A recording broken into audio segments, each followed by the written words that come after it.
Alrighty then, what's up, everybody? It is, I don't know what day today is, but it's quarterfinals day. Day one of the quarterfinals here at WBC. I'm in Houston. We play tomorrow, 2 o'clock Central, 3 o'clock Eastern, Italy versus Puerto Rico. Dominican, mercy ruled Korea. That just ended. And USA is looking good. 3-0. I didn't think this last play by Otto Lopez, I think I would have let the shortstop field this ball. I kind of want to watch it on the replay just to start this off. This was kind of a weird play. I'm not sure about this.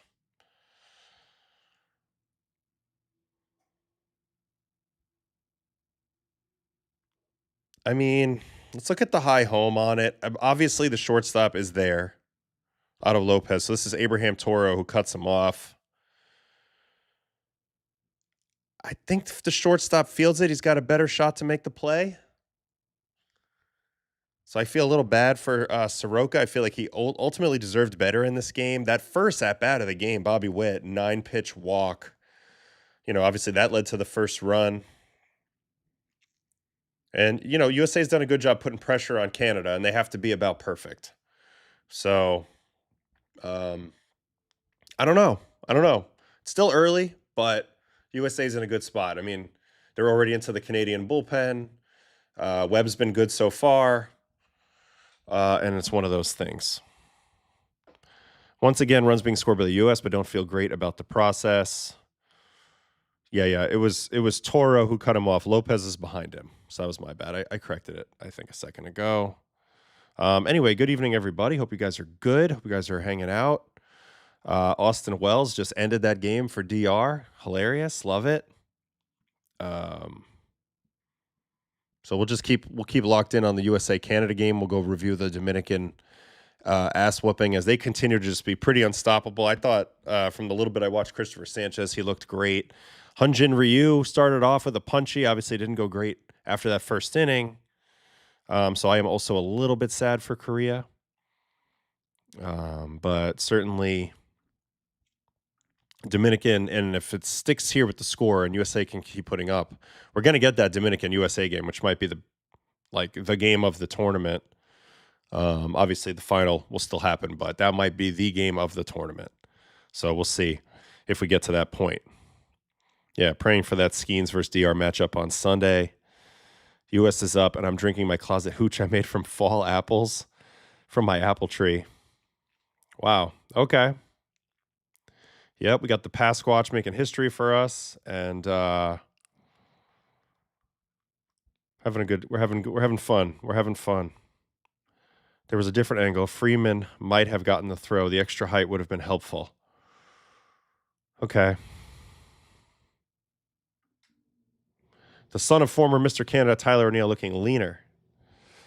He's a beast. He's a workout warrior. All right, so it's 3-0 USA. This one's ongoing. Let's go look at all the plays, all the scoring plays from the Dominican game. And here they are. The first one was this Junior Caminero double, highlighted by just a really nice slide at home plate, I think. Or maybe this is the play a little bit. No, it's not this one. But later, Soto makes a crazy slide. Junior goes down and gets this pitch. Vladdy flying around. Another great slide here. Beautiful slide. And they're juiced. Look at this. Goes to the inside here. So he's way outside. And then completely goes back to the inside, lays out for the dive to the plate. Sick move by Vladdy right there.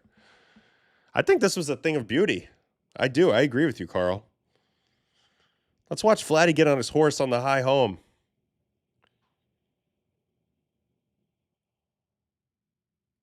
Go, big fella. No hesitation. Fables with the send. And just really great slide, honestly.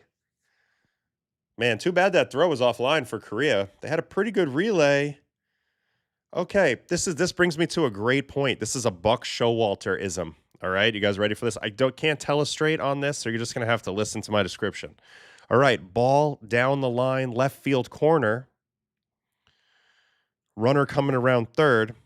You have an issue, right? At this exact moment, the cutoff man, who's in shallow left field, is in direct line with the runner, who's in direct line with the catcher.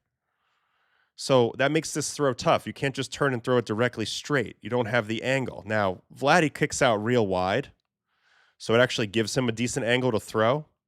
But the way Buck wanted it is he wanted the shortstop in this situation, who's the cutoff man, to peel a little bit into fair territory, a couple more steps to create the lane, assuming that the guy would be slightly on the outside part of the line. Vlad's a little further than that, but that does create an issue with the angle. So that's something Buck talked about, I remember, in a meeting, and I was like, oh, I never thought about that before. Got to worry about that angle a little bit, because as a kid, you're always taught you want to do the relays in a perfectly straight line. But in this case, it doesn't make sense because you have to make a good throw. Anyway, he had a lane. He could have made a perfectly straight throw here. He just didn't. And that ends up pulling the catcher to the left. Vladdy goes to the right. He can't change direction fast enough, and the run scores. So good baseball all around here. I don't know how Junior hit this pitch, by the way. So I'm going to go back and look at that again in a second. But that's how the DR gets on the board. Man, crazy. All right, back to that broadcast angle. First, the pitch here. I mean, look at that. It's almost on the plate. So even though he has a lot going on and he swings for the fences an awful lot, I mean, he's got adjustability in the swing to get to that. Here's the swing. I mean, that is all-time low. Look how low that is. And he rides that ball out. We got to take a look at that from the first base batter view. I mean, that's adjustability. So everybody talks about getting your A swing off, and Junior Caminero does an awful lot of that, but look at this. I mean, that's a great execution by Ryu. The catcher's already going to block. That ball's going to be in the ground. This is a punchy majority of the time. Junior just goes and gets it. So even when you're good, sometimes the other guy's better. So that was pretty crazy. And then we got a ground out that's going to score the next run.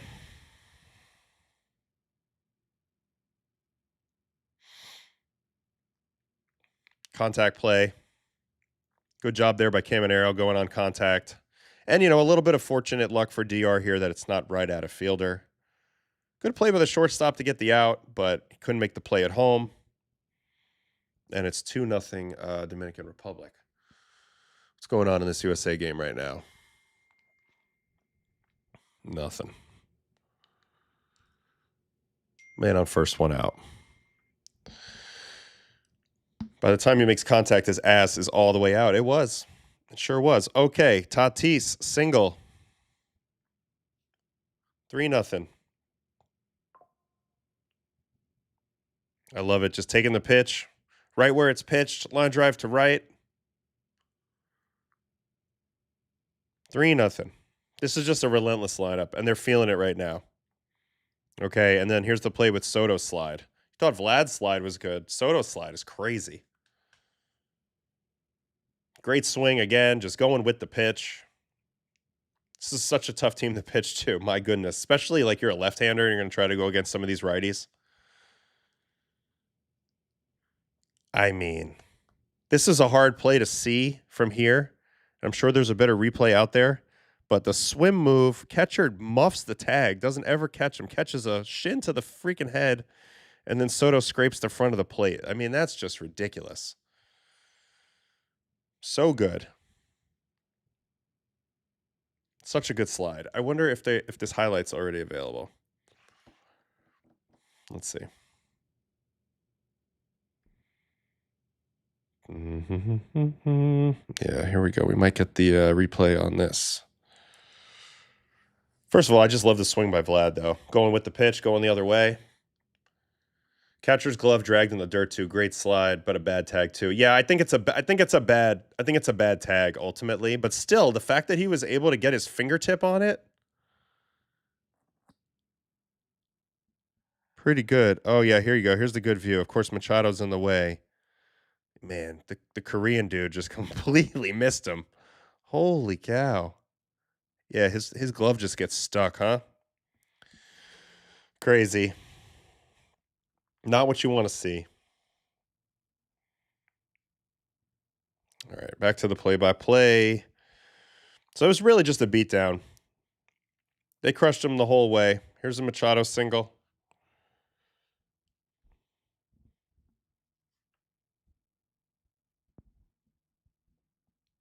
Scores another there.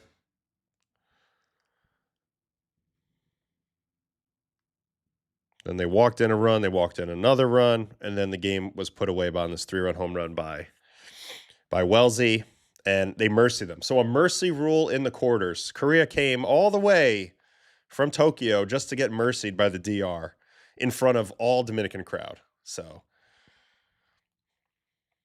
I mean, you know, you never know what you're going to get in a matchup like this. You expect this type of offense from the Dominican, but it's far from a sure thing, as we've seen with other clubs. But so far, they are locked in. They are just absolutely destroying everybody. All right, no runs here for U.S. Canada just gets out of that. All right, let's do a little bit of looking into the box score here in this game. So, Dominican, what a beautiful thing for them. They only had to use 2 pitchers. Christopher Sanchez really bounced back. First game, I told you he was a little more unlucky than bad that game. But tonight, 5 innings, 2 hits, 1 walk, 8 strikeouts, no runs. Abreu, 2 innings, nothing, and 3 punchies. So they pretty much dominated. 3 base runners in 7 innings. Never were in trouble at all. On the other side, Ryu, I was curious how he would do. He's very crafty, but this is a tall task. You know, particularly this Dominican lineup is just, they can do a lot of different things. You saw some bad ball hitting. You saw them not try to do too much. I think that was the key. Guys going with the pitches. Tatis, Vlad. I mean, the Caminero swing's just insane. So he goes an inning and 2/3, 3 earned, 2 walks, 1 strikeout, only faces 10 batters. And then they're kind of off to the races from there. I'm curious how he was throwing in this game. So average velocity 89 on the 4-seam, and that's actually up a little bit.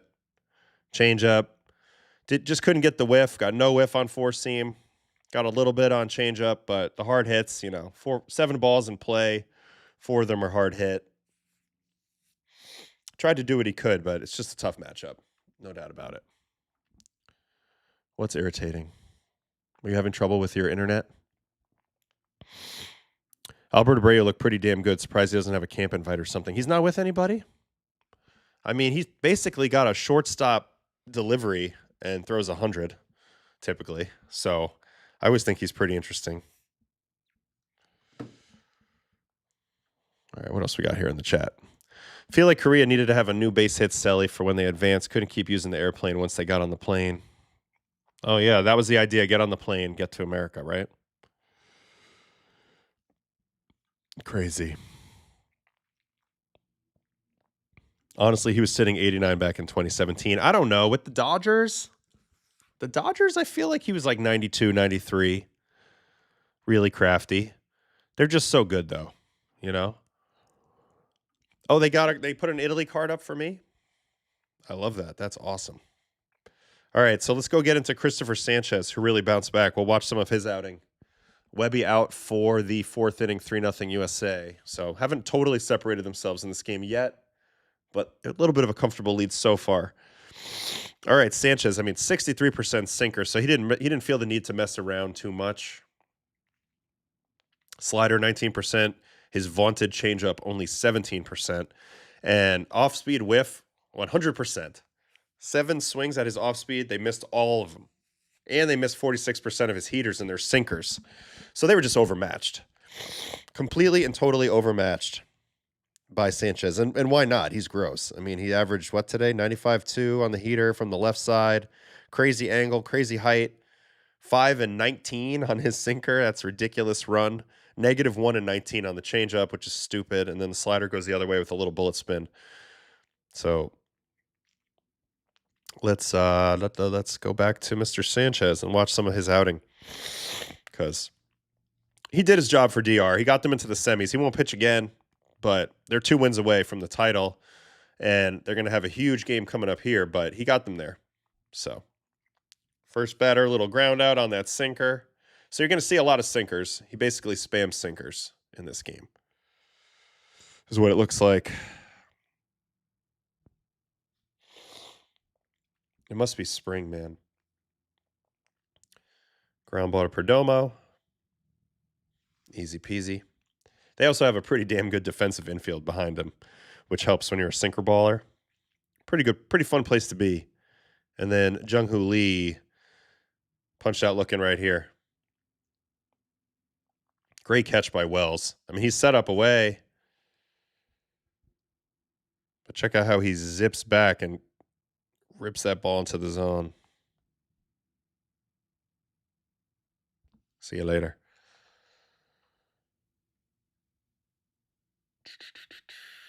What else we got here? Fellow Brooklyn Italian here. Congrats on the Italians' WBC success so far. Best luck with their play. Thank you. Appreciate it. We're having fun. We're having fun. I mean, I do feel like we're playing with house money, so it's easy to have fun. All right, here we go. Next inning, second inning. Ground ball to second. You're going to see a lot of these.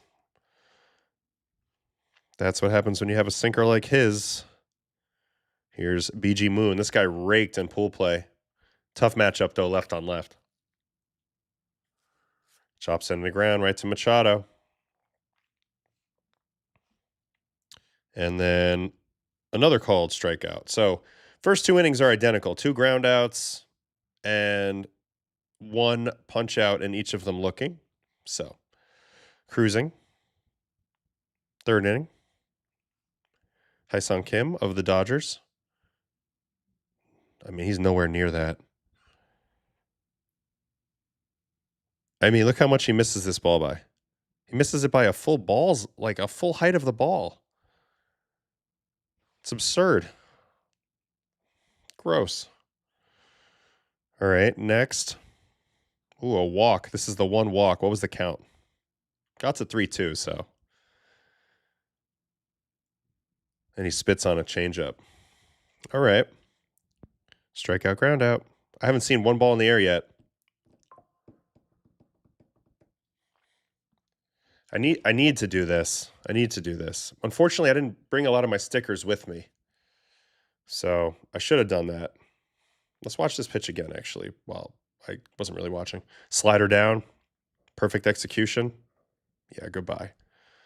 Ever since the slider got a lot better, he's gone to true ace status. All right, and then I'll end the third on another ground out. Shocker. Just can't get this guy in the air. Grounder to third. Machado to Marte. Inning over. Next inning. Okay, here we go. Jahmai Jones, base hit. So here's the first hit. He only give up 2 of these things. Ooh, a little jam shot into right. It's a good swing. Stayed through that nice. Can we see that from center field?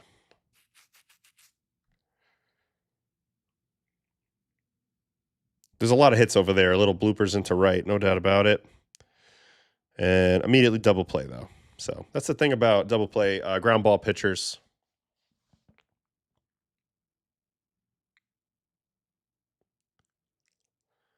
You'll bring to Miami if we advance. Thanks, baby. Sanchez is one of the strangest pitchers in MLB. Do you think his arsenal depends heavily on sinker velocity?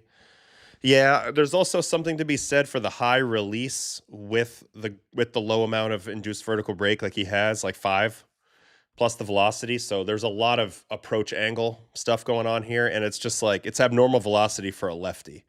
So I mentioned how like righty sinkers to lefties are sometimes danger zone, but I feel like lefty sinkers to righties at times are a little bit better. They have a little more protection there. All right, here's the second hit. It's a double. After this, he gives up nada. After this, they don't give up a base runner the rest of the game. I mean, when we first saw him with Philly, when I was with the Mets, I'm thinking 22. You know, he didn't throw as hard. You know, he's probably like honestly low 90s guy, 91, 93. Always had a good changeup, but yeah, the velocity really changed the equation. That and that gyro slider that he's gotten really good at developing and learning how to work both sides of the plate. I feel like when you work with Nola, who I watched throw a bullpen today, or you watch him, you watch Wheeler, you watch Suarez. You talk with Caleb Cotham, you're going to learn a lot of stuff. And I think he did, and he just kept leveling up. But for sure, his stuff, velocity definitely was super improved. I actually want to see exactly how much. I mean, but also the left-on-left sinker has become the pitch du jour. You see a lot of people doing this now. His is the best one, though. Look at this. I mean, they're so uncomfortable with it below the zone. I mean, he's just a monster, too. He's so big. And he gets that downhill. You know, the downhill's coming back. Or it's already back, I should say. All right, here's a 3 punchy inning. I love Albert with the glasses. I mean, perfect back footer there. Or behind the plate slider. See ya. Hi Sung Kim.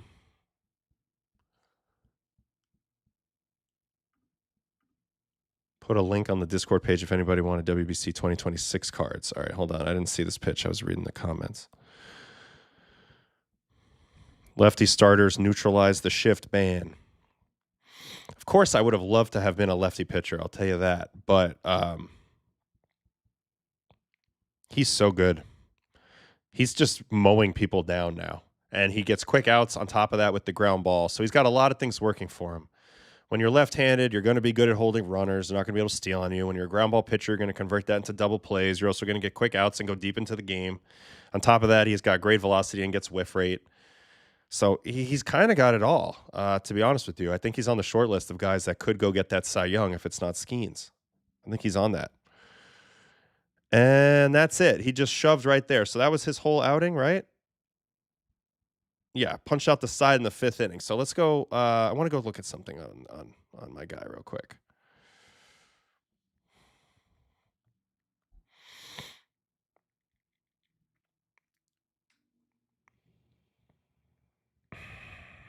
Mm-hmm.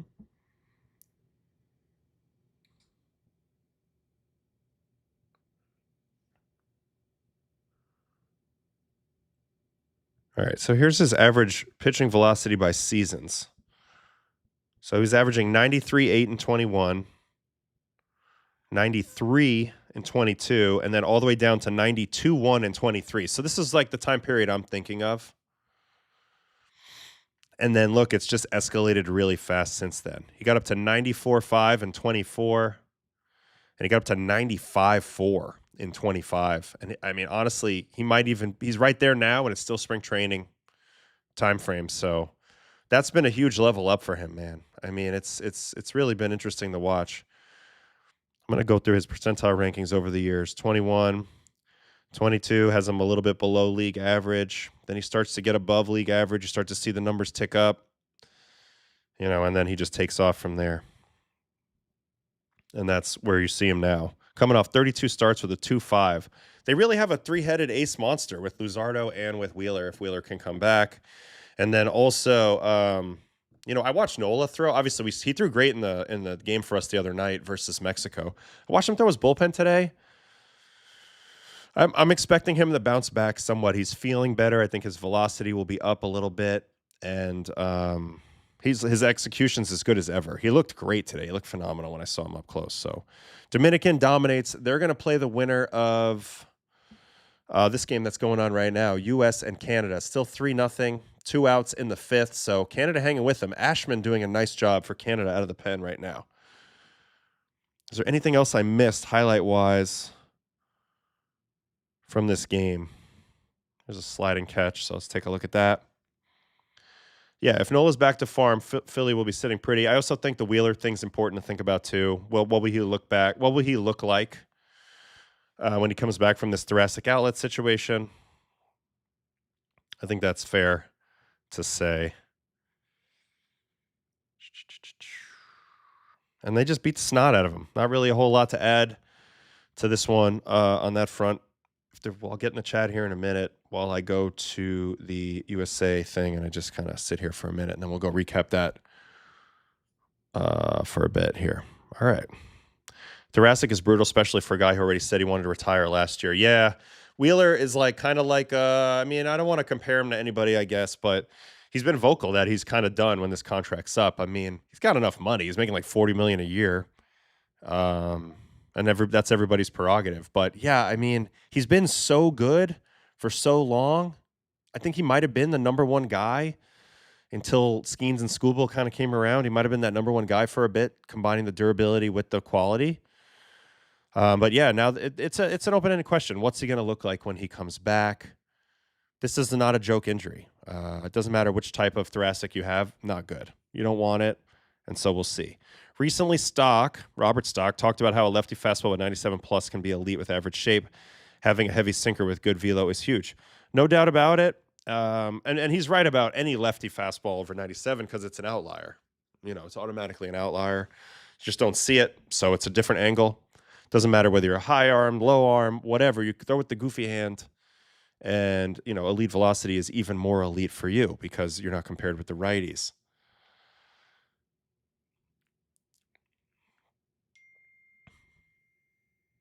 What else we got here? As a former player, what do you think of Julio Rodriguez saying he'd rather win the WBC than the World Series? I don't know, man. Like, you know, I think I just think if you've been to DR or you've been to, I don't know, Venezuela, winter ball, like you kind of understand like the cultural significance. Like you're a hero forever if you win the WBC for your country. You're a hero forever, World Series too. I don't think like he means it in a disparaging way to the World Series. I think they're just trying to express to the world exactly how much they love this tournament and what it means to them. For me, I mean, I think the World Series would have meant more for me, but winning a WBC would, I mean, I've never won anything, so it'd be the highlight. I have a silver medal. That felt empty a little bit. All right, what else we got here? How confident are the boys on Team Italy? Confident. We've been playing good. Why not? Why not? I mean, you know, Puerto Rico is going to be a tough team, but we're just going to play the game and we'll see how it goes. Definitely be loose. This team is loose. I do think truly we have a little bit of house money. Of course, we want to keep going and we think we can, but there's not as much pressure to play on this team as there is for like a USA. Japan seemed to fare well in WBC last year playing America. Yeah, I mean it's not a factor of the flight. I mean maybe it's a small factor, but you got to overcome things, and we'll see how that goes. Japan does get the extra year. Who's better next year, Wheeler or Cole? I don't know. I'm gonna guess Cole just because I've seen him so far and he looks great.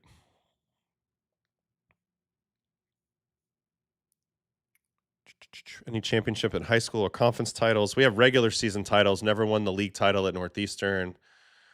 You know, my crappy private school league in Brooklyn, we won that title, but we never won the state. So I never really won anything. So, you know, Italy got them good vibes. We do have the good vibes. A bad PR answer, but the reality is not everyone thinks the same. As long as they give their all for who they are playing at the moment, it should be all good. I don't think it's a bad PR answer. Just some people just want to be mad about anything. Like, I'm sure he would cry in both scenarios. They're both amazing. It's like it's hard to choose between two things sometimes. It doesn't bother me at all. It doesn't bother me at all. This is a fun one. Which one of your Italy teammates not named Pasquantino has the most WAR next season? Ooh, that's a good question. So if it's pitching side, you could go with a guy like Enola or I guess Lorenzen maybe because he's got the Coors Field boost of B-WAR that I've certainly benefited from in the past. On the offensive side, I mean, Caglione could break out. That could be a thing. A lot of the guys that I'm really infatuated with in this team won't be in the big leagues long enough. Teal could be the real answer. He was here for a little bit, but Teal could be the answer. I think Teal. I'm going to go with Teal. Kyle Teal. I see Uncle Ted's Andrew Fisher, Marcy, and Teal. Marcy, I also think is a good option as well. I'm going to go Teal, but don't sleep on, like, if Lorenzen can find a way to, like, I mean, all you got to do is put up like a 4-3 and you're going to have like a 4 WAR at Coors. So that's a high number in B-WAR. Anyway. WBC is so new that people in the U.S. don't understand what it means to the other countries. Soccer players would say that no one would care. Question for you guys. Do you think if you think it was called the World Cup, Baseball World Cup, it would have more significance just because the brand name of World Cup already has some gravitas, whereas World Baseball Classic is a new thing, and maybe that becomes a thing with gravitas over time, but we're not quite there to World Cup levels? I think that's a possibility. All right, so Webby's got one out. Yep, still one out here in the fifth. He's cruising along. He's at 62 pitches. I would imagine maybe this one or the next one would be it if he can keep rolling. So let's see how the U.S. got the job done at the beginning of this game. Let's catch up a little bit with this. All right, I'm going to go back to all the pitches of this Bobby Witt at bat because it was a really great at bat and it set the tone. For me, this was a very impressive AB. And this is the type of thing when you're a starting pitcher, especially, I mean, really any pitcher, but when you're a starting pitcher, especially, this is just excruciating. Oh, we're going to do this again? Research app where we're not going to have any pitches? Oh, shoot some me.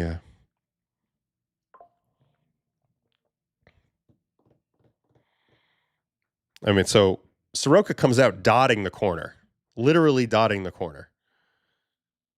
We're missing pitches left and right, but he ends up getting him into a 1-2 count. And then Bobby just freaking grinds from there. Hopefully we get to see some of them and these clips aren't jacked up. It's almost like somebody's asleep at the wheel when any of these games start on the research tool. They're like, oh wait, the game's going on? And then he just starts fouling pitches away, fouling pitches away, fouling pitches away. And I thought Mike looked great. I also really didn't pay much attention to him last year. I know he's with D-backs now. His delivery has changed quite a bit from when he was younger. He's got much. Oops, I screwed that one up. I think we're up to the last pitch anyway. He's got much more leg drive now. Not saying he's pushing off the rubber, but he's getting more depth with his back knee now. And he's throwing hard. You know, these pitchers are coming out good. He was a finesse guy when he was younger with some power, kind of sinker and a floaty changeup. But end of the day, Bobby drew that walk and that got it started. Here's Judge's double. Hopefully we're back caught up here. Yeah, there's Judge's double. So I remember watching this at bat when it happened. I didn't think this was a good pitch choice in this at bat. Let's go back to this because this sets them up to score. Let's watch all three pitches to Judge. So Judge comes up. They try to work him away. First pitch, yanks the fastball down. Judge doesn't flinch on it at all, but his eyes are now away.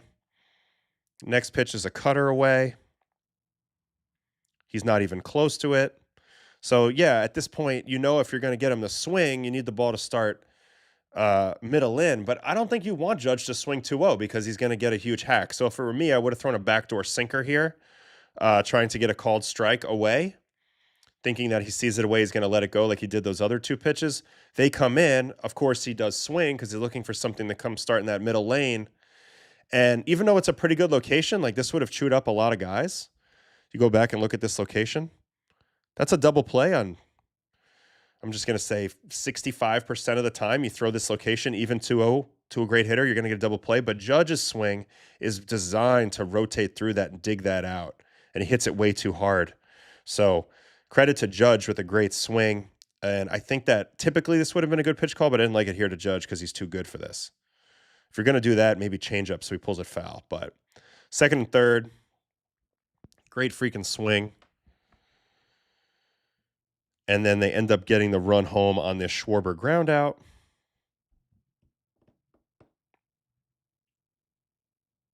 And they would have had a play at home, but Naylor kind of futzed it a little bit there. Let's look at the high home. Let's see what the situation. Let's see what this looks like. Bobby going on contact. So Josh would have had a gun at home. He does have a fast runner to deal with, but I think he had time. Contact with glove is right there. I mean, that you should be able to throw anybody out from there, right? So they kind of gave away this run in a way. They got the ground ball they needed. Credit to Soroka. I mentioned how I didn't think he got what he deserved in this game. But that's how the U.S. got the first run. And then after that, he got out of it with a Bregman pop out. So Soroka, good damage control. I actually thought he threw a lot better in that first inning. Than the results. I didn't like the pitch call to Judge, but it's okay. And then the other runs came here a little bit later on that play that we just watched. So this was another unfair thing for Soroka. I mean, he pitched pretty well after that and got into this situation, and we just reviewed it right when the stream started. But looking to get out of this, bases loaded.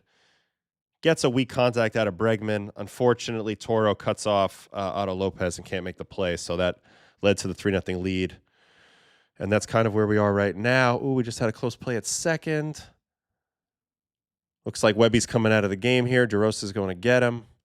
4 2/3, or he's talking to him. No, he's going to get him. Standing ovation. So they're bringing in somebody here. So Soroka ends up going 2 2/3, 4 hits, 3 runs, 2 earned, 2 walks, 1 strikeout. Again, I thought he was better than that. Ashman has been 2 1/3, 1 hit, 2 strikeouts. He's been great. He's keeping them in this game. A couple guys on base here. Webb, 4 2/3. He'll finish 4 hits, 1 walk, 5 strikeouts. Who's coming in, guys? Who's coming in?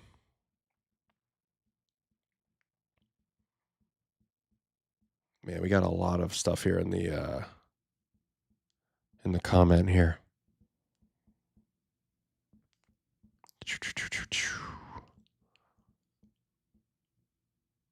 Keller? Is Keller coming in? How about a World Series, World Baseball World Series? Series needs to be a series. Best of 3, best of 5, maybe at All-Star break, 2 weeks. I'm with you, Victoria. I've been trying to figure out exactly how to squeeze every last drop out of this awesome thing that we have going right now. I've got WBC fever, and it's not just because I'm here. I mean, the games I'm watching, I'm really hopeful that we do advance. We beat Puerto Rico, we advance to Miami, and then maybe I can go a little bit to that Dominican-U.S. game if this score holds. That would just, I think that would be like a historic game to go to, just to attend, honestly. And I think, people are talking about this U.S. like maybe like they don't care. They care. Trust me, they care. It's just like they're dealing with they're not probably, I mean, it's just like after the Italy thing, I just don't think they're having as much fun now. Now they have to win to recreate that fun today. Today is a little bit of a nerve-wracking situation. It's just not as fun when you're in this spot. All right, so who's coming in? Keller? Okay. So they like Keller as a fireman. Is the thought process there he's a ground ball pitcher? Because I don't always love that in my fireman, but some people do. I don't know about this. Here, why are they never showing anybody throwing in the bullpen?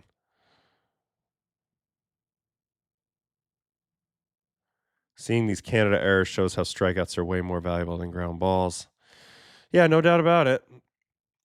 But ground balls are still better than barreled fly balls to the pull side. All right, here he is, Keller. He's got Naylor at the plate. Interesting matchup. First pitch, slider for a strike. All right, so we'll see what happens here. This is Canada's chance here. Man in scoring position, 2 outs, bottom of the 5th. Let's see what we got here. He's going to get out of it. Easy chopper to Bryce. Inning completed. So that'll pop up here in a minute. I wouldn't mind it if Andy Pettitte came in. That's funny. That's really funny. I like that. So we'll see how Dero manages the rest of this game. He's got a 3-run lead. If he doesn't get any more breathing room and Canada's able to chip across, it'll get dicey. It'll get nail bitey. But if USA can extend the lead, which is what great teams do, then they'll be able to put them away. Because I don't know who's going to keep pitching in this game for Canada. I think that's the interesting dynamic for them. I wish they had Brash. I wish they had Pavetta. I wish they had Tong. I wish they had Cade Smith. I wish they had Freddie Freeman. I wish they had everybody, but they don't. And that's how it goes. I wonder if Mason Miller is down today. Why would he be down? They didn't play for 2 days. He's got to be up. You would think. I don't know. I don't know what these restrictions are. I feel like some of these teams are awfully crazy with their restrictions. They really just they bring the hammer down on these guys and they make them feel like, oh, they're going to hurt their players or something. I don't know. If anything, he might need work. I agree with you, Spectre. All right, so we're still cooking in this game. On the offensive side for U.S., what are we looking at? Witt's got the walk, but he's 0 for 2. Harper 0 for 3. Judge 1 for 2. Schwarber 1 for 3. Bregman 1 for 2. Anthony and Cal are 0 for. Terang 1 for 2. PCA 1 for 2. I mean, they're swinging it okay. They're getting on base. They just haven't broken open the dam yet.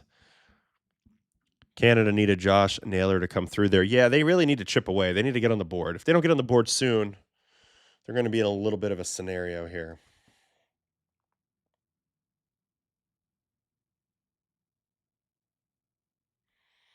Looking forward to tomorrow just for a second while we sit here and wait on some more USA action.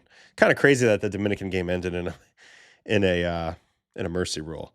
So Puerto Rico and Italy tomorrow. Lugo and Aldegari. Good matchup. Sammy threw really good. I know it was against Brazil. He threw really good the last time. Four seam up was at 19. Change up was outstanding. So we'll see. I think this is a very evenly matched game. It's going to be curious. And then the Venezuela-Japan, we got Ranger Suarez and Yamamoto. That should be another outstanding game. That's a 9 o'clock Eastern game, which is wild to say. Oh my goodness, Philippe Aumont is in the game for Canada. No way this dude's in the game. That's wild. He hasn't been around in a long time. All right, here was the Mitch Keller induced ground out of Josh Naylor. So Keller, that pitch reminded me a lot of Bregman just foul, almost to Crawford boxes. That pitch reminded me a lot of something that's new with Brad Keller going back to a year ago. He breaks out last year, moves to the bullpen, and really it's this four-seam fastball. Now, back in the day when this guy was with the Royals and he was throwing sinkers, it's kind of what he was known for, was the sinker usage back in the day. And then he really started leaning into this four-seam even more as time went on. Got it to be a little more verty. You look back to 2022, 2023, and we're looking at a 12 and 2 ball, 12 and -2 ball. You go to 2024, we're at 13.7 and -1. And then you go to last year, and we're at 15.1 and 1. So that's a major transformation. He got his fastball all the way up to 15.1 IVB, and it's got plenty of cut to it. And it's particularly different than his sinker, which is 10 and 13. So I just feel like this pitch kind of unlocked everything for him once he was able to get this, plus the velo. I mean, 97.2, that's extreme levels of velo. And that's something that has really benefited him. Like, you're wondering what's the difference. Short stints, throwing harder, better shape on his four seam, and he's a different guy. Now he gets lefties out. That's why Naylor gets jammed there, because he's expecting that ball to run and it doesn't. So he swings a little bit outside where he needs to, jams himself. That's the beauty of having natural cut.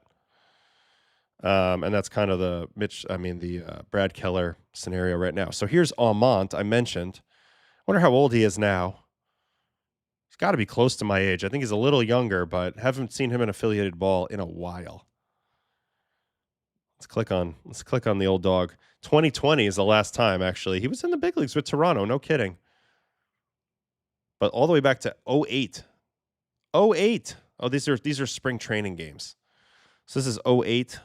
Let's go regular season. Last time in the regular season in MLB was 2015. 15. So he's in there. He's got Roman Anthony up now, trying to hold it down for Canada.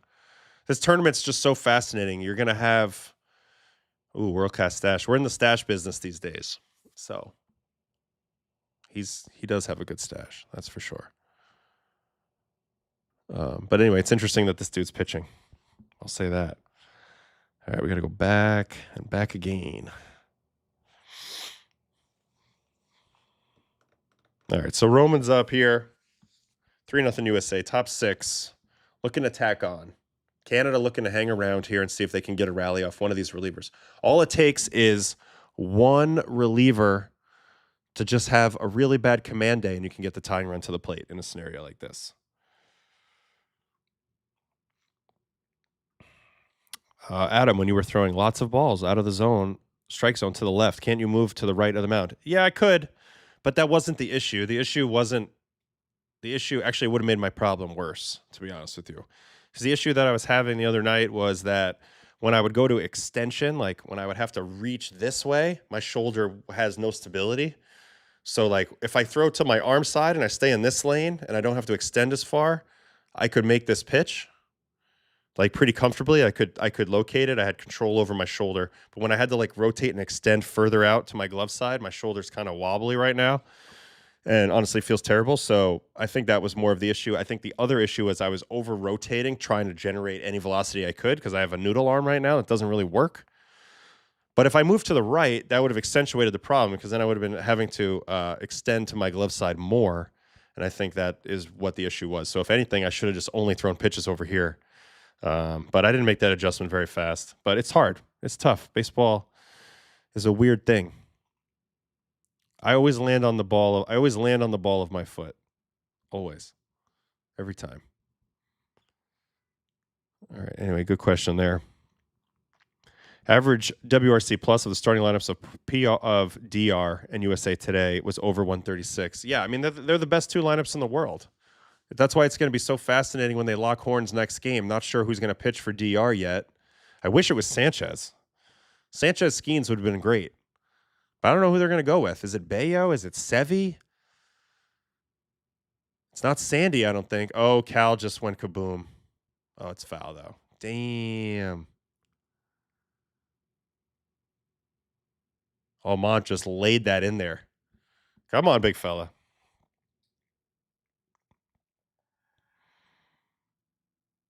Well, I mean, Uncle Ted, I've got 7-1 extension.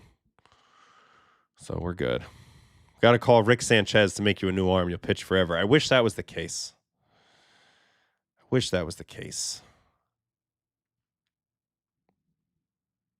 Yeah, I'm at there's no way I'm pitching in 10 years. Thank you though. I appreciate that, guys. Appreciate the love.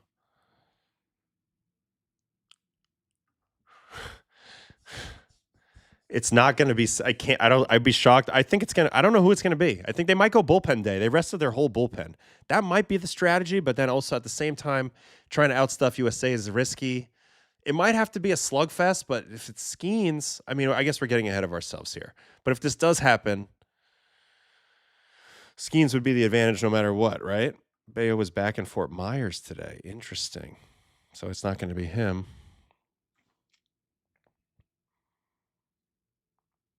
Wow, Almont only had 43 and 2/3 innings of his career. I thought he was around more.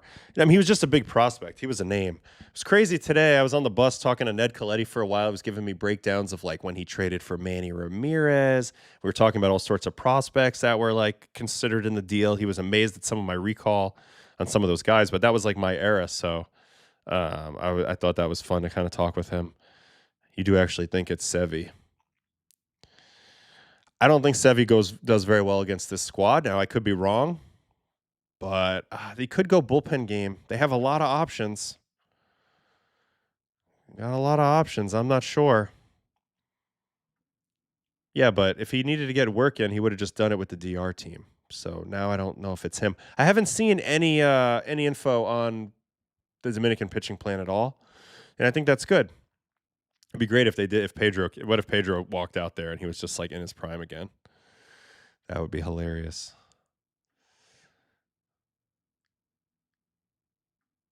All right. So Raleigh walks. Omont's now out. Canada's going to have to kind of mix and match it the rest of the way. I wonder if Paxton's available. He pitched so much like 2 days ago, so probably not. Cut to Sevy roaring off the mound after 3 shutout innings a couple days. I mean, you'll know he will roar every out. And I'm wishing him the best. I'm just trying to project forward, like who they haven't, it's tough because they've seen all these guys. So we'll see. Phil Niekro for the U.S. Just throwing knucks. That doesn't seem like a good strategy. Adam Macko coming in for Philippe Aumont. Adam Macko. All right, Logan Webb. Let's review Logan Webb a little bit while we have a moment, and I'll update as we go. Let's go look at Mr. Webby from this game. 34% changeup, 25% sinker, 24% sweeper, 11% fastball, 6% cutter.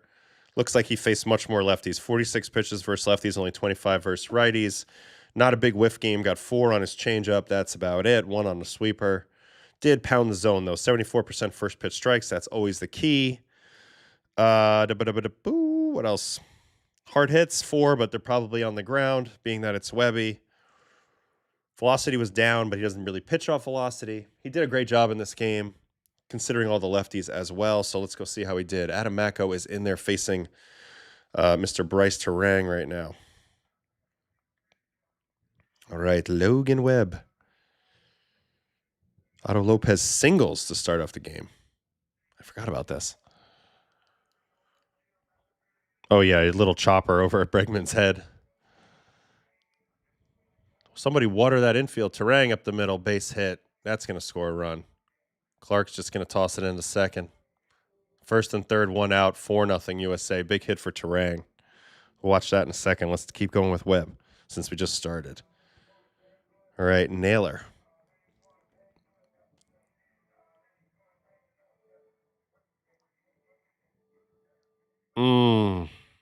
Nice play, nice play. So kind of a weird first inning. 2 hits in the first. Tyler O'Neill. It's the problem with being a ground ball pitcher. I mean, some balls are going to get through. They just are. Oh, another hit. PCA, 5-0.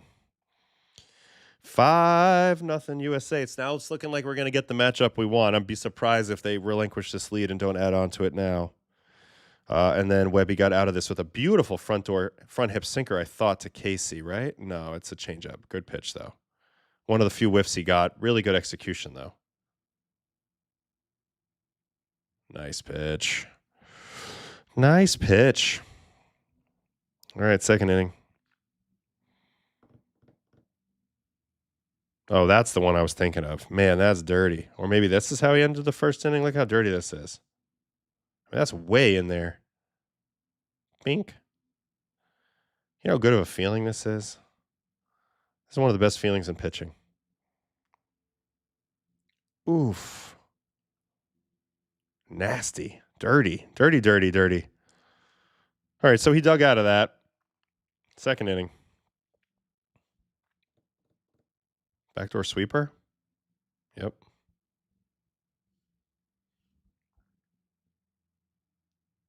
Bo Naylor singles.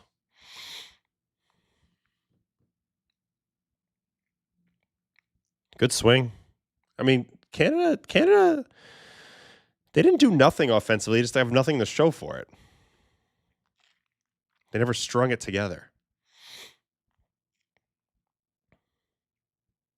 Chopping it in the ground. Seen a lot of ground ball pitching in this tournament. Some really good contact managers. Obviously, we just watched Sanchez. Webb's arguably the best. I mean, he throws so many innings every year. It's the only way you're going to do that. All right, Canada's out of it. Middle of the sixth, 5-0.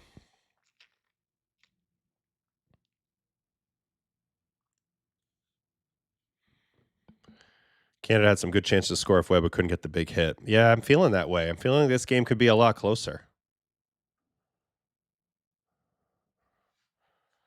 No, I mean they're not murderers row. It's true, but they're a scrappy bunch. I mean, these are a lot of big league players. These guys can compete. They can compete. It's just Webby's going to keep you on the ground. It's going to be hard to slug on him. He's going to get double plays. They have a really good defense behind him. I mean, the left side of the infield defense with Bregman and Witt is insane. Plus, Terang's like a former Gold Glover, a Platinum Glover. I want to say at second, so almost an ideal defense behind him. PCA obviously in center is insane. Judge is great. So they're not just great hitters; they're really, really good fielders as well. And that's key when you have a guy who likes to get early contact. That makes that one look easy. Here's a single. They gotten some hits. They just can't string them together. It's funny. That's the same pitch he struck him out on, and then he comes back and gets a hit on it the next time. It's a good comment here. It's true. All right, Tyler Black with the strikeout. So Webb is like the first guy that gets to go twice for USA. He's done a great job in both games. Really impressive to be this sharp this early in the year. That's one of the things that I think gets a little bit overlooked. We've seen some great pitching performances this early in the year. It's not that easy to be locked in like this. He hit that ball pretty hard. Yeah, 104. I mean, if that's down the line, they might be in business, but it's right at him. All right, Denzel Clark's going to punch out.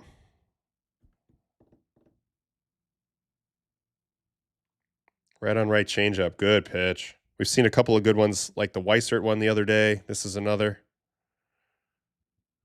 You know, if you're right on right, you're not expecting the right on right changeup. You're just not. Keller's still going. So Keller's going for a 1+ situation here. Interesting. Okay, walk of Julian. That was the one walk. And then we saw this play that ended the 5th. I mean, great play by Webby there to just kind of sling it, even with the runner going. I would have never thrown this to second.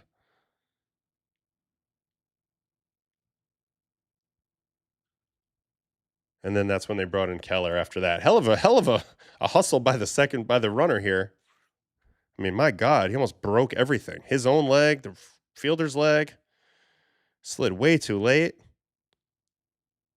But nobody got hurt, so we're okay. So that was it for Webb. He did a great job. Keller's in there now. 1 out in the 6th, so he's gotten 2 outs so far. He just did a nice job. All right, let's pencil in here.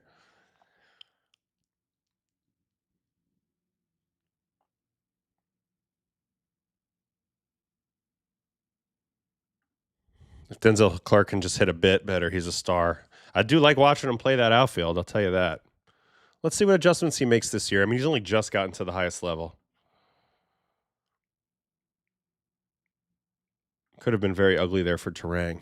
Yeah. All right, let's look at the runs that they just scored, the USA guys, to extend that lead. Bryce Terang with an RBI single up the middle here. This was right when Adam Macko came in the game, his second pitch. Nice swing. There's Clark, but nothing you can do about that there. Gets it in. Importantly, he throws it to second. But PCA is going to come right up and trade places with everybody here. Merry-go-round continues. So 3 pitches in, he's given up 2 RBI hits, both kind of just lofted or grounded into center. USA doing a good job of being patient, but also selectively aggressive. And that's how they tacked on. Well, didn't want to click on that. That's how they tacked on to get to 5. And then, you know, Bobby does, it's random because Bobby's so fast, but he does ground into a double play here. And that's where we're at now. So Canada just got a man on. So 1 on and 1 out. What just happened? Casey walked. All right, so this is how this inning started. Keller to O'Neill. I wonder what the order of relievers will be in this game. I mean, you're getting an off day after this one as well. So everybody should be available, which means we'll get to kind of get a little bit of an idea of maybe who D-Row wants to pitch, you know, when they're winning it, when they're trying to close out a ball game. So we'll see. All right, who's up right now? Abraham Toro. Ooh, good changeup from Keller. All right, what else we got here? Would you start a lefty against the DR? I don't think it has to be. I mean, I know that there's Soto, but I think Marte might be better from the right side. And then you got the J-Rod, Vlad, Tatis, Machado. I think it's a righty. I think you want a righty, Caminero. I think you want a righty.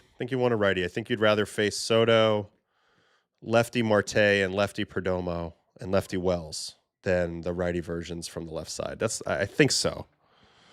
Yeah, 6 there at bats are right. I think you'd rather throw a righty. Ooh, chopper, tough play. Bobby's coming for it. Nice play, gets the out.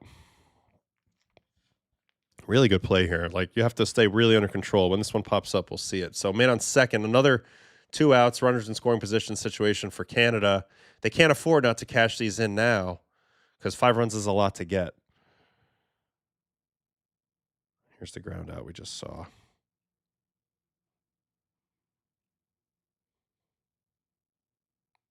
I think this is a good play by Bobby.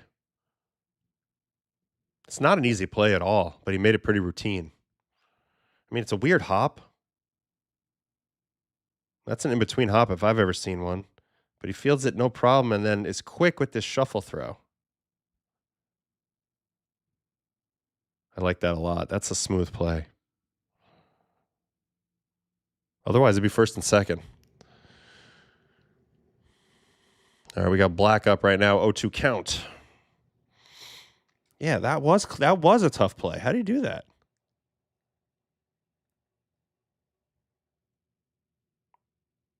Webb's changeup usage versus righties today was 10% higher than his average usage last year.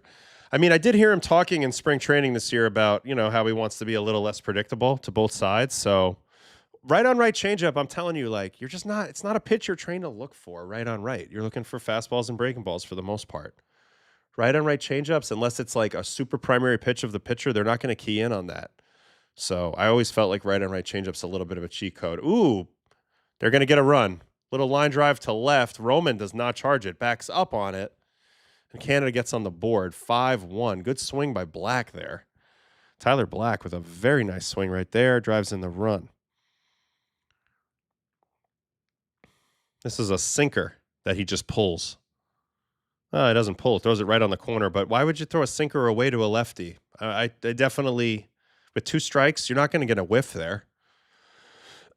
Not a big believer in that pitch choice, and it results in a hit. So there you go. Well, good news, Skeens is a righty. Yeah. No, I was just thinking about that. It was a good question. I was curious. I agree. It's annoying. They should just. I think now all that shit's out the window. So let's see. Did you invite your new friend Al back to the room, Al Pastor? The other day I did. I mean, I've had a lot of tacos. I'm kind of tacoed out down here in Texas. I'm a little tacoed out, if you can believe it. All right, what else we got here? Tyler Black, son of longtime Canada Baseball of Canada sportscaster Rod Black. Okay.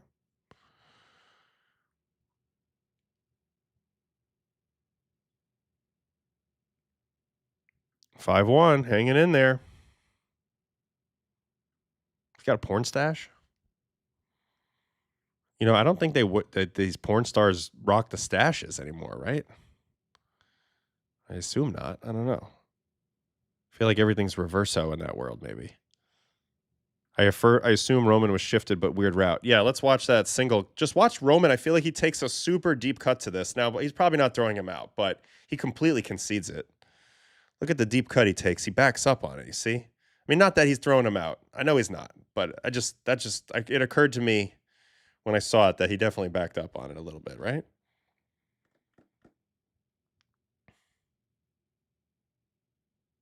Yeah, he wasn't getting anybody out. He did a good job to limit to a single. I think that's how you have to play that. You have a big lead. That's good baseball IQ. Nothing to worry about there.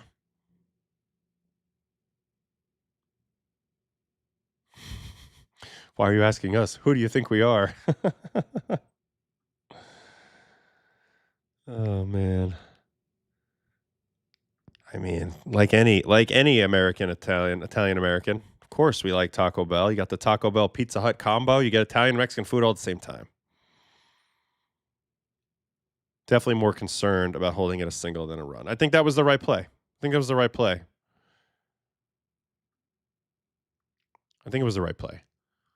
Always consider game situation with your play no matter what. Okay, Gabe Spire in the game. Damn, he threw in 76 games last year for the Mariners. My goodness gracious. So here we go. Now we've had 2 mid-inning pitching changes. This is something that they almost never did before. I'm also curious how they work on these new guys. These new guys just come into the quarterfinals. Tim Hill, Will Vest, Tyler Rogers. They've been in spring training. They watch these games on TV. Joe Ryan will be there if they win this game. Then you just come in midstream and they have to pitch in arguably a bigger game than any game in pool play. So I wonder how they'll fare. All right, let me just grab my water real quick. I'm thirsty. Do I have a water here somewhere?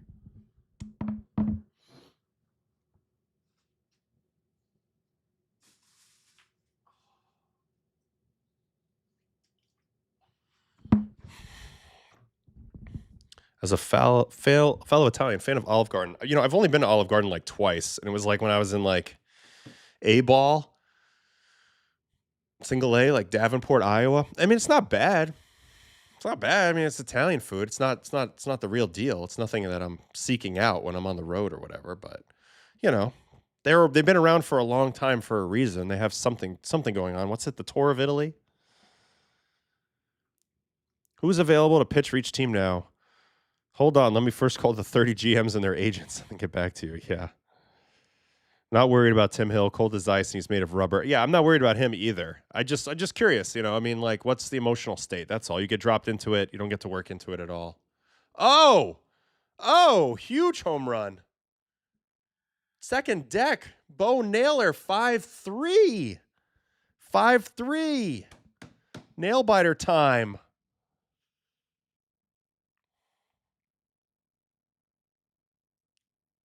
Oh, we're not getting the main view yet, but kaboom. My goodness gracious. Give me the broadcast view. Well, that'll probably pop up in a minute. And now we have a ball game, guys. 2-run game. I mentioned they needed to come through. Look at this swing. Just your typical mistake slider. Trying to get it away. Misses down into a lefty. Right into the bat path. He basically hit his barrel there. Are we blaming D-Row for that? But hey now. That ball was smushed. Bo knows home runs. How hard he hit that. 104-2 at 31. We have a ball game. USA pitching 10 home runs allowed on 28 hits in this tournament. And usually pitchers this elite are good at limiting slug typically. Oh, that ball is smashed. Canada has life. They're going to have at least 9 outs to play with, even if they get out here. But I'm obviously going to have to hold USA down. But we got a little bit of a game.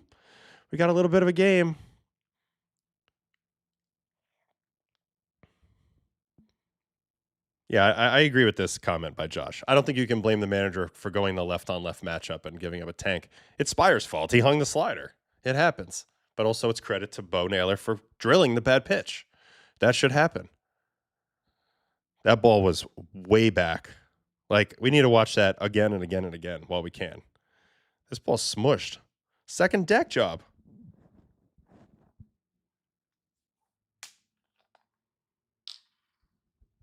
Damn.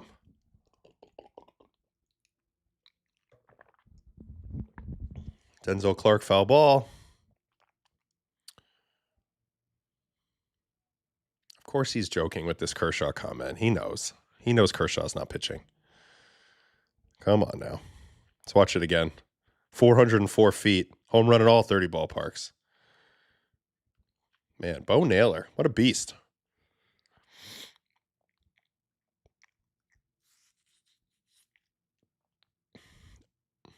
Ernie Witt over D-Row. Would you put 2 submarine like Rogers and Hill, even one being left and one right against the same team? Yeah, I don't mind that. I love the submarine game in general. And it's totally different from the right and the left side. So I got no problem with that. Believe me, he won't be in here long. They're trying to get him through this last out here. And believe me, USA will have somebody else in there. Yeah, that home run went to Alvarez territory. Yordan Alvarez, that is. That ball was smushed. All right, 2-2 count. Little roller, Bregman. Very good play by Bregman. One thing about Bregman, he's just like incredibly, just like a consistent, everything about his mechanics. It's all very like it's all just very smooth and controlled and operated and accounted for at all times. That was an inspiring blast. All right, so this was it. Denzel Clark, chops to Bregman. This is what I was talking about.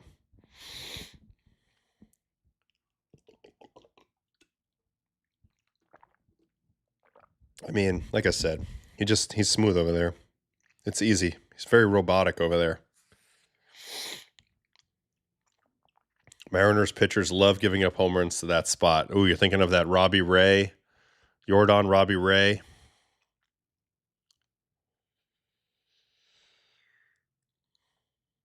Yeah, I thought about this too, Uncle Ted. I thought about this aspect of Bregman signing with the Cubs too. I guess we'll have to watch. But I mean, he has played a lot in places that benefit him with that pull side pop. I think it's a little upsetting and disappointing that Gunner's not in the lineup today, personally. I think Gunner has played really well in this tournament. I'm not sure whether I would play him over Terang or Bregman, but he's the one thing. I knew PCA was going to play because he's been hot, but I'm not sure about how you keep Gunner out of there, personally. Bregman needs to pull the ball for power, and Wrigley's line is tough. Yeah, it's deeper. It's deeper. I can see Josh Naylor tying this game and talking trash. I mean, he's going to be jacked up. So, did you want US still in WBC? I think that obviously, like, if we have dreams of winning it all, it would be easier if we would have sabotaged them the other day with Mexico. But I also think that's bad baseball karma, and that would have came back to bite us or Mexico. So it's fine. You want to be the best, you got to beat the best. And it doesn't really matter. I mean, I have a lot of friends on USA. I did think that I love watching them play, so I'm happy for that aspect. But I guess I don't really care who wins, if that makes sense. I'm just here for a great tournament, and being that I'm not on the USA team, it's not like I mean, of course I'm American, but it's just different. It's a weird situation. I think you would all agree with that. I feel like Terang has been money. Bregman, I don't know. When he hit in front of Judge, the one game I was losing it. All right, let's see if Mako can keep it going here. Mako's still in the game for Canada, so they're trying to go left-handed. Bryce is up there. He's 0 for 3.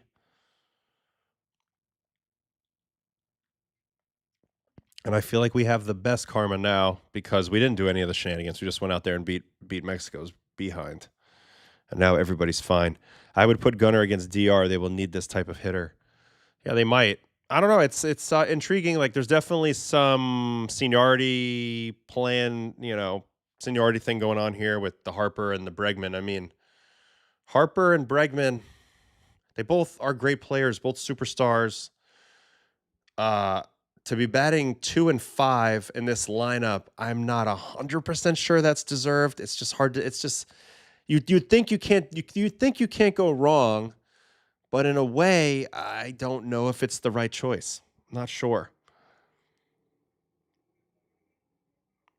Whitlock and Miller 8-9 would be sick. Yeah, I think if I was so now that Clay Holmes isn't here because I thought he was the most impressive guy. Whitlock and Mason Miller for me are their best two guys. Bednar being in that group as well. Those are probably the main guys, I would guess. Who's favorite, Italy or DR? I mean, DR would be the favorite if we played them, obviously.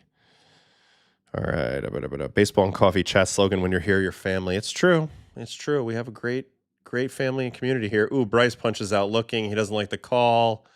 I'm not sure. I have to see it. Looks pretty close to me. I thought it might have been on the corner, but he's 0 for 4. Everybody's now down on Bryce's situation here. Let's see this pitch. Where's this pitch? From Adam Mako. Oh, that's outside. He got hosed. He got hosed, guys. He got hosed. Not a strike. I couldn't tell in the moment, but he got hosed. Looked outside. So 1 out in the inning. Judge now up there. This should be a great matchup for Judge. Mako versus Judge. Ooh, swing and miss on a changeup. Back to 1-1. Bregman can play first base. The issue is you don't want a shorty at first base. He's just a little guy, tough target over there, but I'm sure he could. I mean, Bregman's good enough to play any position probably.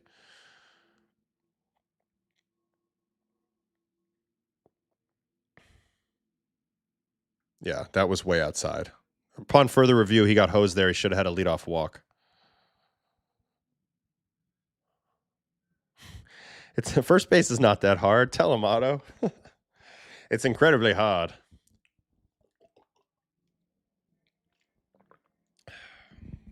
Any lefty versus Judge, right? Not good.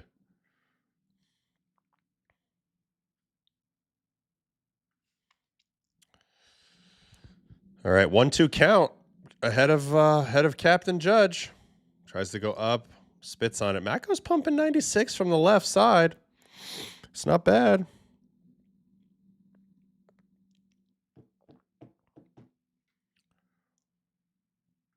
Sit down, Harper. Return of the Mako. Dun, dun, dun, dun, dun, dun. Oh, Judge got one.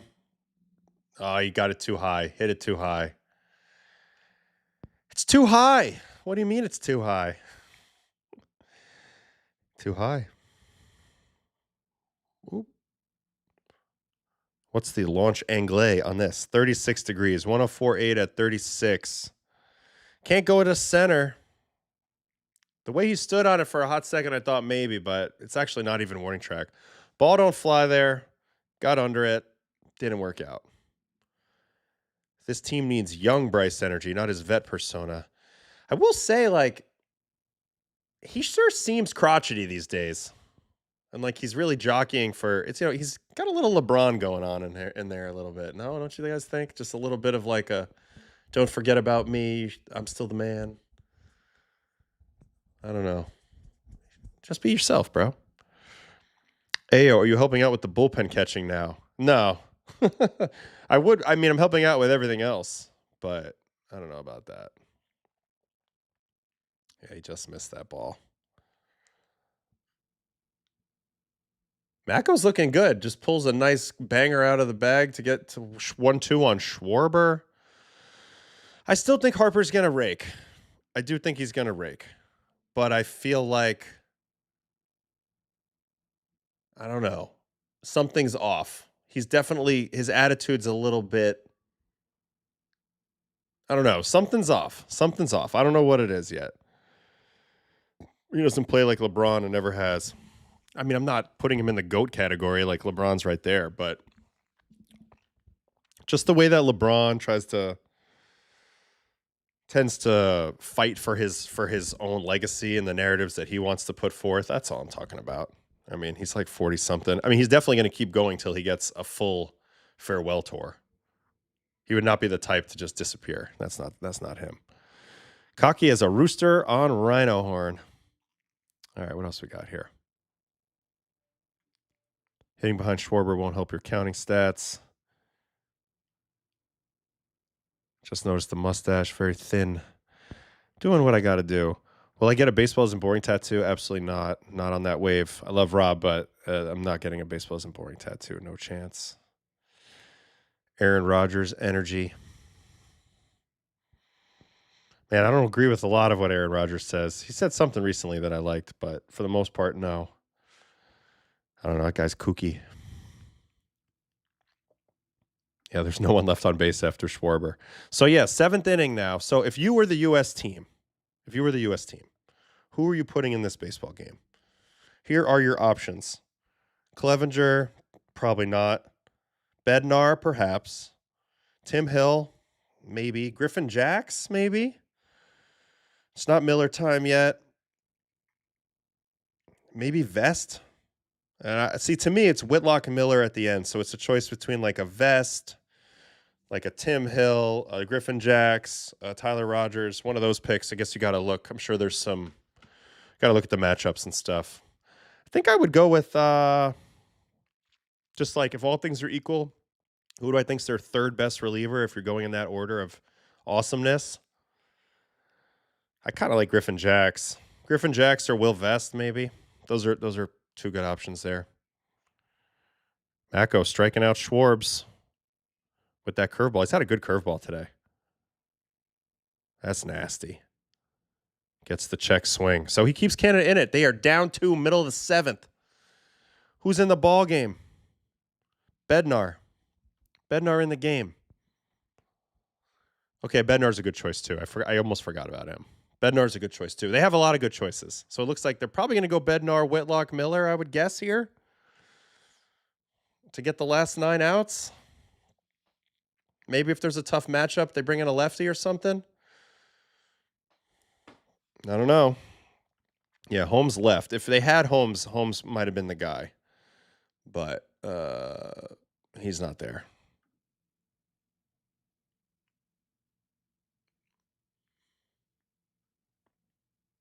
They have all the data you could ever want. They know every matchup, every runway, everything. Trust me.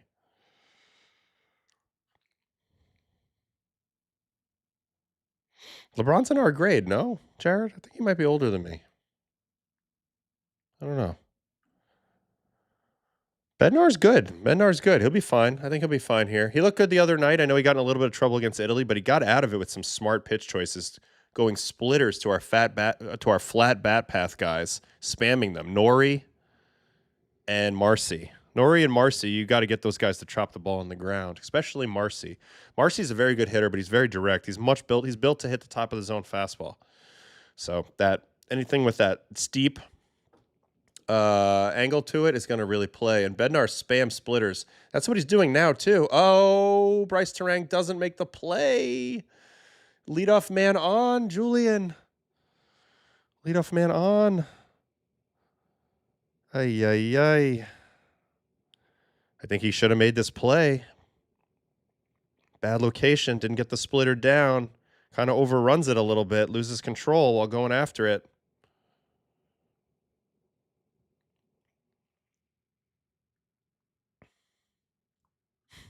DR has a great lineup. Yeah. DR team slugging, Italy team slugging. I mean, we have been hitting tanks. I'll tell you that. I don't really have an explanation for it. I think he just overran it a little bit here, right, guys? So Canada's got tying run at the plate. They got a little early rally brewing here on Bednar. I think he just kind of... He was like, he wanted to dive, but he got it on his wrist. You see that? He went over it a little bit, and then he kind of tripped himself up here and couldn't make the play.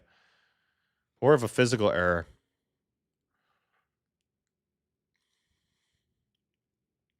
Up, double play ball deep in the hole. Bobby, jump throw.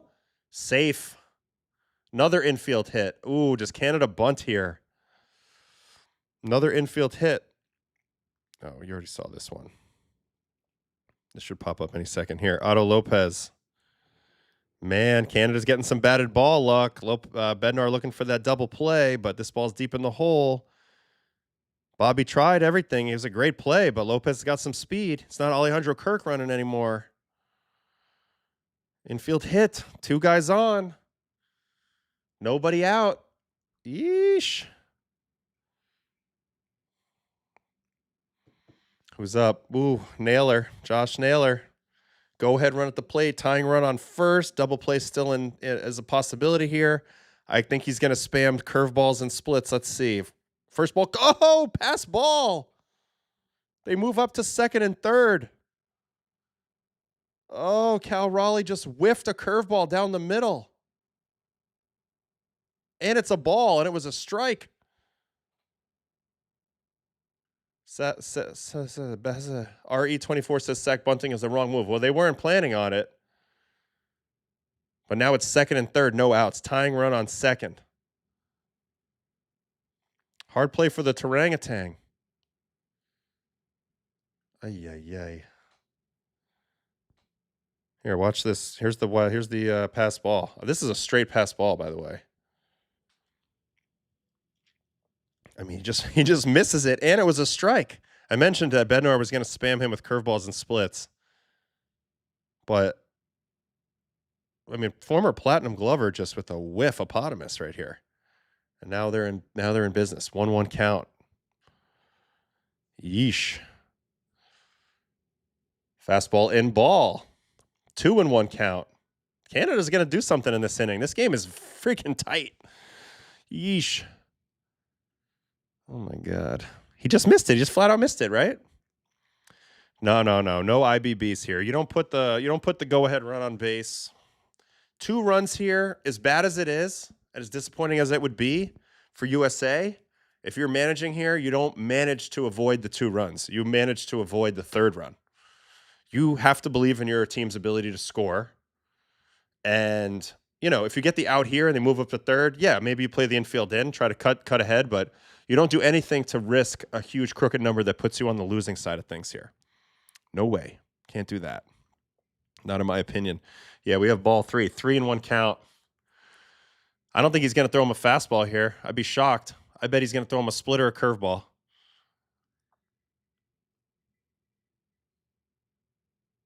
Yeah, split, swing and miss. Dirty split. Dirty split. Dirty, dirty, dirty split. So 3-2 count. I don't think he can throw that again with him for him to swing at it. Ooh, I don't know. If I'm Bednar, I think maybe curveball. Let's see. Ooh, he goes fastball, and it was a really ballsy pitch and a good pitch. 97 beats him bad. And he pops it up in the infield for the out. So huge clutch out. Huge clutch out. I think he was on split timing. Oh, Whitlock warming in the pen. So yeah, for sure Whitlock is the guy they want to get in this game. Damn, this was a ballsy pitch, and it worked. How hard is this? 96.8. And I think he's on that off-speed timing. Because that pitch is right down the middle, like directly down the middle. And I think if he threw that pitch one pitch earlier, Naylor launches that out of sight. But that split gave him the room to get that out, to get that pitch to not get hit. That was crazy. All right, Tyler O'Neill, 0-1 count. This is a interesting matchup. They're playing, see, they're playing the infield back. That's what you do. That's what you do here.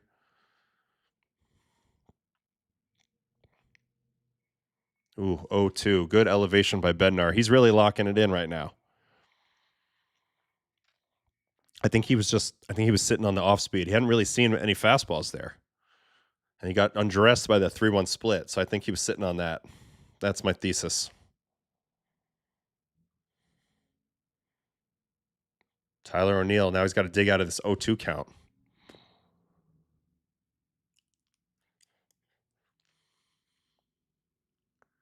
Tries to go up again, misses.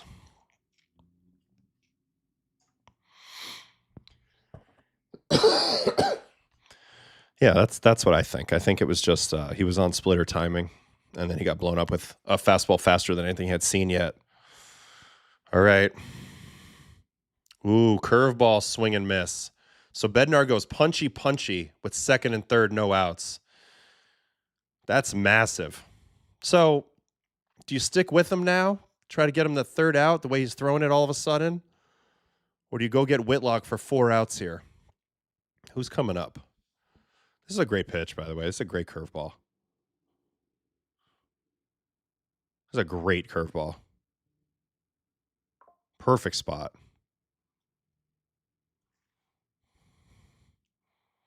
It's tough. You feel like you're all set up, and then you're not. Okay, Owen Casey at the plate now. Bednar's still in there.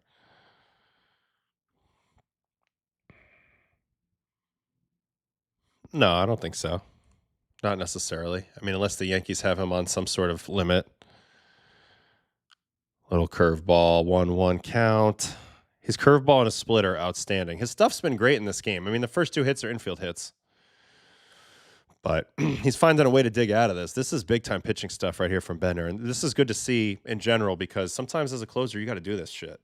Oh, wow. Right down the middle, swing and miss. Casey doesn't look close. I think Bednar's going to get him. If he elevates with the heater, I think he gets him. Even split below would work as well. Just don't make a mistake right at the bottom of the zone with anything. In the zone. In the zone, but bottom. That would be the mistake. All right, 1-2 count, 2 outs, second and third. Oh, that pitch might have been a strike, but it wasn't, and he didn't go.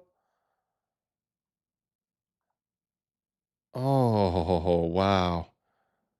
That was a good pitch. Good take, though, I guess. I mean, nobody in the world realizes that was maybe a strike, though. Curveball, stays on it, hits it foul. Good spoil. Good spoil. Good spoil. Yeah, that was strike 3, right? I think it was touching. You missed the ABS back there? All right, here we go. Another 2-2.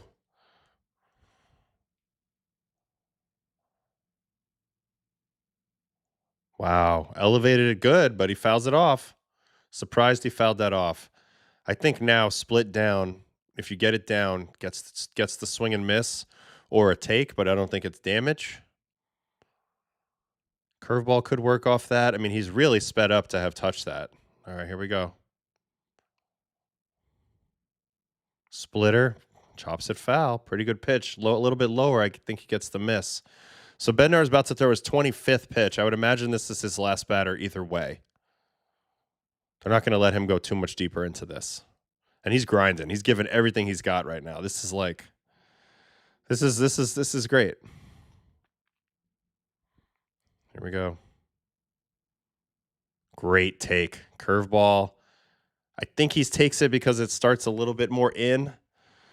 It's a great at bat, guys. 3-2. So you don't give in here. You still throw the pitch you think is going to end the at bat with a punchy. So it's either, fastball up. Let's see. Split down, gets him. Perfect split this time. I mentioned he needed it a little lower. Casey with the big bat slam. Perfect pitch.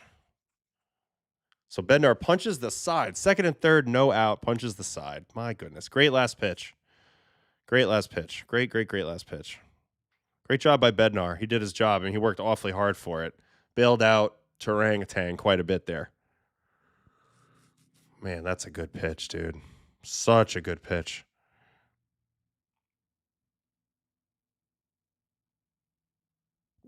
Man. All right, let's watch every pitch of this at bat because this was a battle. This was an absolute battle for the ages right here. If Casey comes through here, this is the biggest swing maybe in Canada baseball history.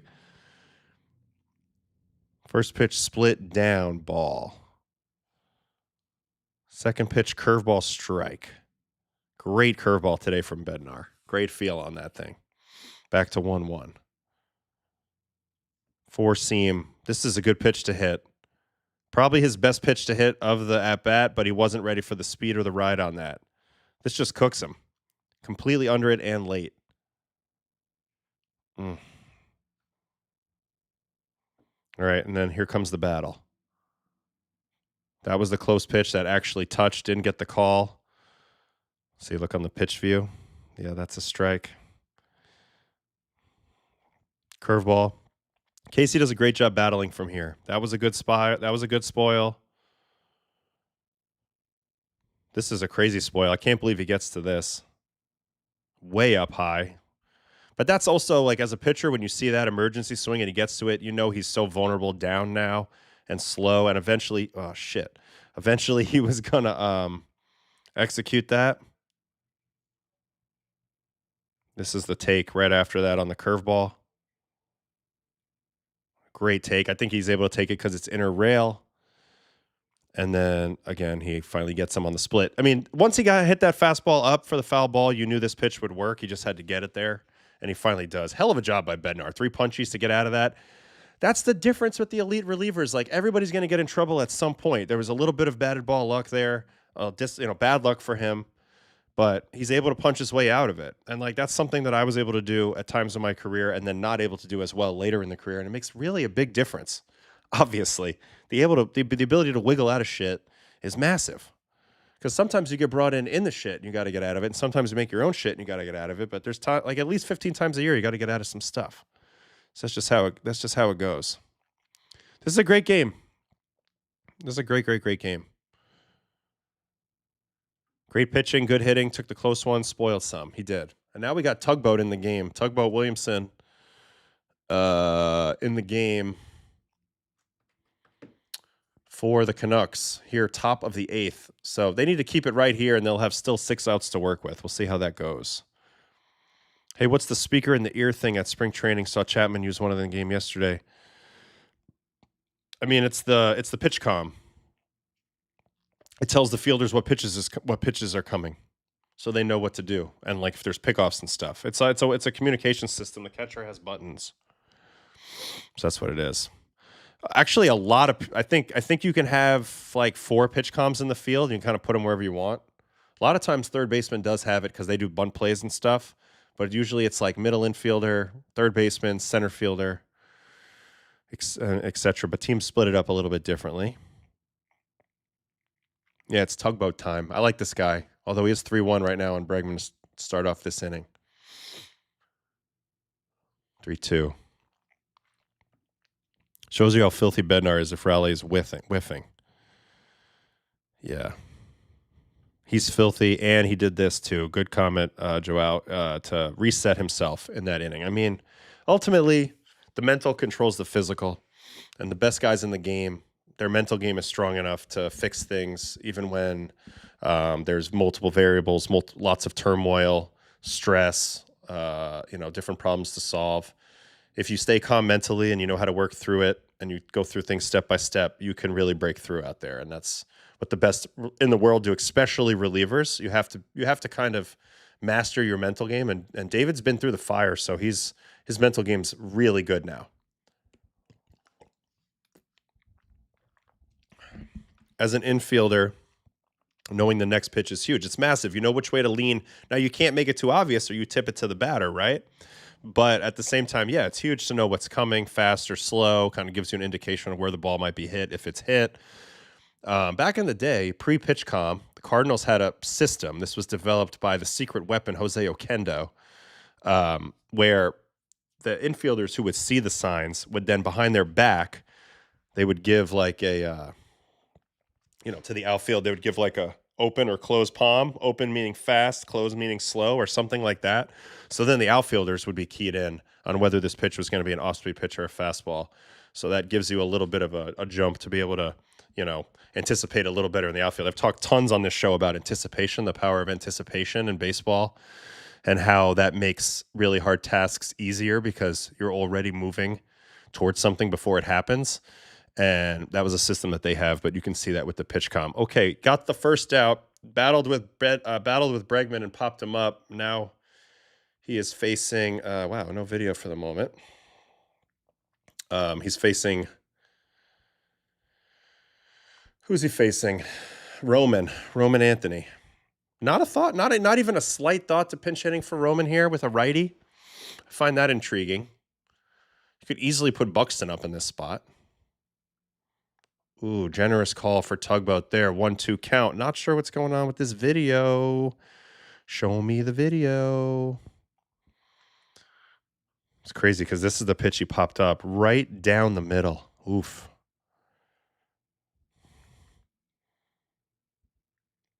Yeah, Jose Oquendo, the secret weapon, baby. One of the best coaches I've ever been around for sure. One of Tony's guys with the Cardinals. Ayo, have you seen St. John's baseball? They wear watches for signs. I know other schools do too. Yeah, because that's like they're calling all the pitches in from the dugout in college baseball, which is couldn't be cornier. But yeah, they wear these watches. It tells you like location. It's all sorts of, it's just weird. I can't imagine that. Let the kids play. I don't think they want to put Buxton in a corner. Well, he just got Roman to pop up. So, man, all of a sudden the videos are unavailable. I wonder why. It's a little suspicious. It's a little sus. Do my old videos still exist? Yeah. Okay. Maybe this will get scrubbed in a minute for us. I don't know what's going on. Smartwatches are banned in MLB. Yep. How do MLB franchises work the mental part of the game for starters and relievers? They don't really. I mean, you got some coaches that talk about it, and sometimes there's mental coaches, and I just don't think the mental side of the game is nearly as simplified or mastered the way it should be. But also, you have to have aptitude. Every player, different terminology for things will work for guys differently. It's important to remember that. Not everybody can be coached the same. But at the end of the day, like as a player, once you understand the power of your mind and how your mind controls your body, you can never unlearn that, Ayo, I'm curious if this ever happened to you. Did a pitcher ever get incredibly angry when you allowed the inherited runners to score? Yeah, probably. I remember Scherzer being mad about it one time when I gave up a grand slam to Robbie Grossman. We were up by like 8 runs, and I threw a stupid pitch, and all 3 of the runners on base were maxes, although I don't think all of them were earned. I remember him being a little salty about it, but I mean, I did my best. For the most part, I was pretty good at limiting guys' runs. I saved a lot of guys' runs. But, it's the old adage, you don't want them to score, don't leave them out there, you know what I'm saying? And, I mean, I certainly had a lot of runs cashed in behind me too, so that's how it happens. But for the most part, guys don't really, make it public if they're mad. They might go complain to their girlfriend or something. The watches they weigh aren't smart, just a number, and then the guys, so it's just another system to call pitches. Toronto, I mean, they all have psychologists. They all have that. But again, not everybody really, deals with that stuff, if that makes sense. Why are my videos gone all of a sudden? This is, really, really yucky right now. It's making me a little concerned. Maybe I should log out, log back in.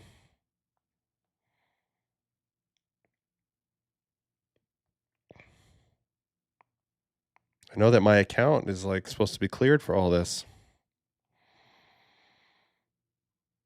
Give me video. I don't know what's going on. I don't think it's my account though. All my other videos are still in here. So maybe MLB's putting a freeze on something for this late game action. I don't know. Max Scherzer got mad. I'm shocked. I mean, he wasn't mad, but I could tell he was a little salty. I mean, nobody wants to give up earned runs. I've been mad. I've been mad at a pitcher. I've been mad more so at the manager for taking me out and bringing in some freaking guy who stinks behind me, which has definitely happened before in a bad matchup, and not trusting me to get out of my own stuff, which sometimes, as a pitcher, that's what you really want. But you know what? The managers always have the right to make the calls. They have the final say. One day I'll want the final say. It just is what it is. You just have to deal with it. Not everything is about you. You know what I mean? I think I learned that pretty hard, but I think some people have a harder time with their narcissism. But for me, it's okay. I'm not that important. I can see why they call that. He's a shorter David Wells. Yeah, Tugboat, like Boomer. Tugboat's definitely David Wells' son. He's got that swag. He's got that energy. Canada coming up. Who's going to be in here? Buxton is now in the game. Oh, I thought they didn't want to put him in he's in center. PCA in left. I'm confused. Buxton should have hit. Is D-Row literally kidding? So you take Roman out of the game for defense, but you let him hit left on left against Tugboat, and you don't put Buxton in to get the hitting? They could have flipped the outfield positions then. Is anybody else confused by this? Because I am. Fuck. Still no video. This is dog shit. Right? What are we talking about? I'm confused. Should he not have let the righty hit against the lefty Tugboat? Oh, good swing by Toro. Judge runs it down. Is there a rule that the umpires can't be interviewed after a game if the call is... I just feel like they're almost never interviewed at all. So, I mean, now we're just not getting any video. This is absurd. Do I have to open up a case again? What is going on? You're ruining my stream, MLB. Come on, guys.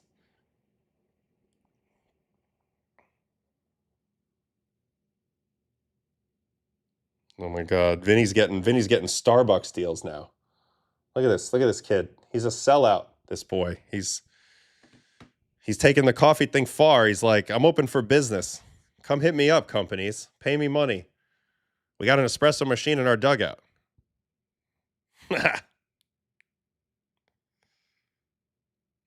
Staying hashtag beamed up with Starbucks all week.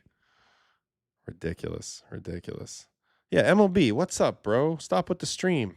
Stop messing up my stream. They're really messing up my stream. I got no video now. We're at the end of this game. I mean, I know you guys are watching on TV. This is annoying.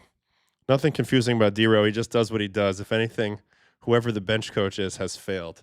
I just don't get that move. Why would you not have the righty hit versus the lefty? I know Roman's a great player, but you're about to put Buxton in anyway. I would have liked that matchup better against Tugboat personally. Everybody's trying to steal my shtick. It's okay. It's all right. Yeah, or even Goldie. You could have went Goldie there and then bring Buxton in. You got options here, D-Row. Goldie's on the team to hit against a lefty. It's a good point, PJ. Baseball's awesome. Whitlock's just mowing down, by the way, though.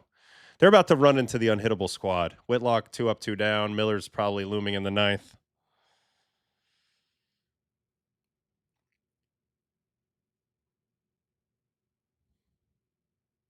Yeah, he did. He's amazing versus lefties. That's why he still plays in the big leagues, Goldie.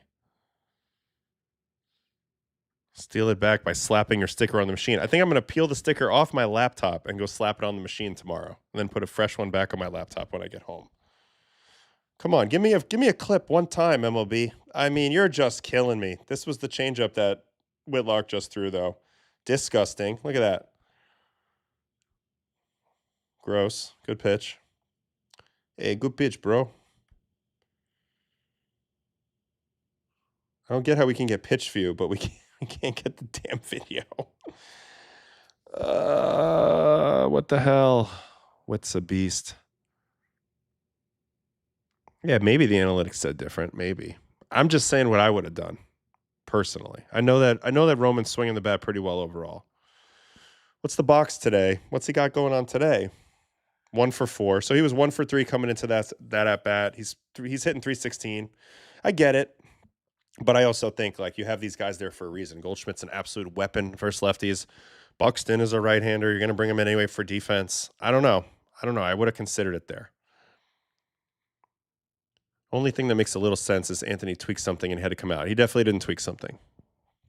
He's not a good defender compared to these guys. That's why they made that move. Now they're like, all of a sudden, they're like going, we need defense in the game, which makes sense. More defense. So PCA, Buxton, Judge, that's now their defense is outrageous. Good play by Terang to end it. So I doubt we'll have that video. Yep, sure don't. You're killing me now, MLB. You're killing me. But we don't have any video, but my man Witt, 3 up, 3 down. Huge shutdown inning there. Really, the Bednar pitching, the big-time Bednar pitching is the story right now. Wiggling his way out of there with the pop-up in the infield and the 2 strikeouts. He didn't strike out the side, like I said before. He got the infield pop-up, which is basically a strikeout, and then 2 strikeouts. And then Whitlock just cruises. 3 up, 3 down.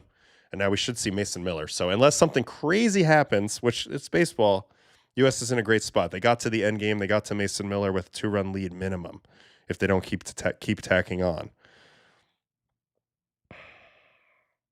Honestly, if you look back on it, that play, that infield ground ball that they didn't convert into an out and 2 runs scored for U.S., that was big. That was big, big, big. Next reliever of the year, Whitlock. He's so good. So good. Maybe D-Row was told Anthony had the bat there. I mean, probably not. I don't think so. Canada squared up some balls in that inning, found gloves. Yeah, they've had opportunities in this game. But I think that ground ball, it might have been a 3-3 game otherwise. To me, that was a big play. All right, Terang leading off for U.S. here, top 9. Tugboat in there. They've played well. They've hung tight. They've hung tough. I mean, look, 8 hits apiece. The one error, that one play is kind of the difference right now. Yeah, I mean, Witt Chappie. I mean, come on, that's a great combo right there. Great righty, great lefty. Big time stuff.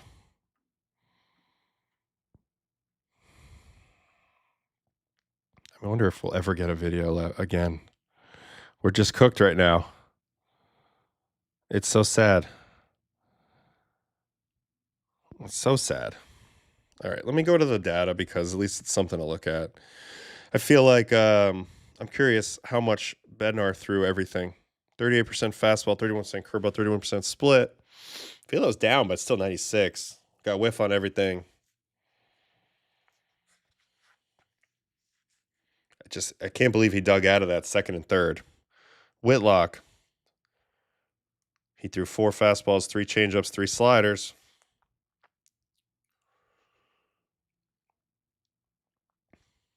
So they're all set up now. Keller, Spire, Bednar, Whitlock, and then you would think Mason Miller. U.S. gets the leadoff guy on. What just happened? Bryce Terang walks. Did we get the video? Nope. Son of a gun. This is killing me. Could pinch hit Clement here instead. 2.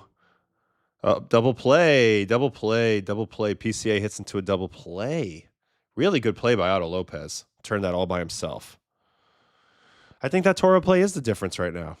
But now we're trending towards a 2-run lead in the 9th. I know it's the best pitcher in the world probably in 3-out situation, but assuming it's Mason, but anything can happen. Canada's right there with them. They've played a nice baseball game. They really have. And Mr. Dominican, congrats to your squad. You guys look incredible. Mercy ruling, Korea. You're likely going to get USA next. We'll see. Still no stupid video. I don't know what happened here. I'm going to have to go open up a complaint in a little while. Tugboat trying to clean out his 2 shutout innings. Fell behind 2-0 to Witt here. We'll see how it goes. That Otto guy, he's okay. It better be Miller. It better be Miller, right? So at this point, PCA is going to stay in this spot because they need his defense. So even in the spot where maybe he's a suboptimal matchup, they can't take him out there. They take him out, they have to shift. They have to put somebody else in left. And right now, you are playing for 3 outs. No matter what, you need 3 outs, so you want your best defenders in the game. PCA was not coming out. That's the great thing about being an elite defender. You don't get replaced late in the game when you have the lead. They need you. They don't. There's no dugout app for the WBC. Only the research tool. Unfortunately.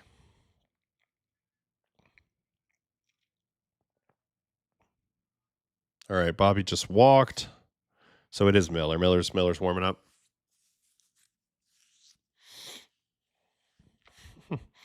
T-Rose singles to bring in me. That would be funny. But I am not on that team. It's a good point. All right, come on. At some point, we're going to get a video, right? I don't know why all of a sudden all the videos are unavailable. I'm going to have to go back into my email, figure out who to email.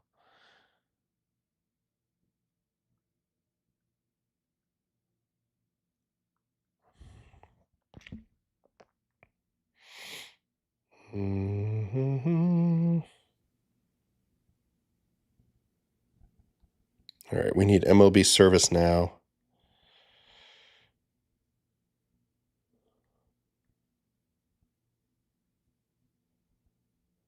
Email. Research. Video down. Hi. My research tool play-by-play video stopped working in about the 7th inning tonight. Can you help?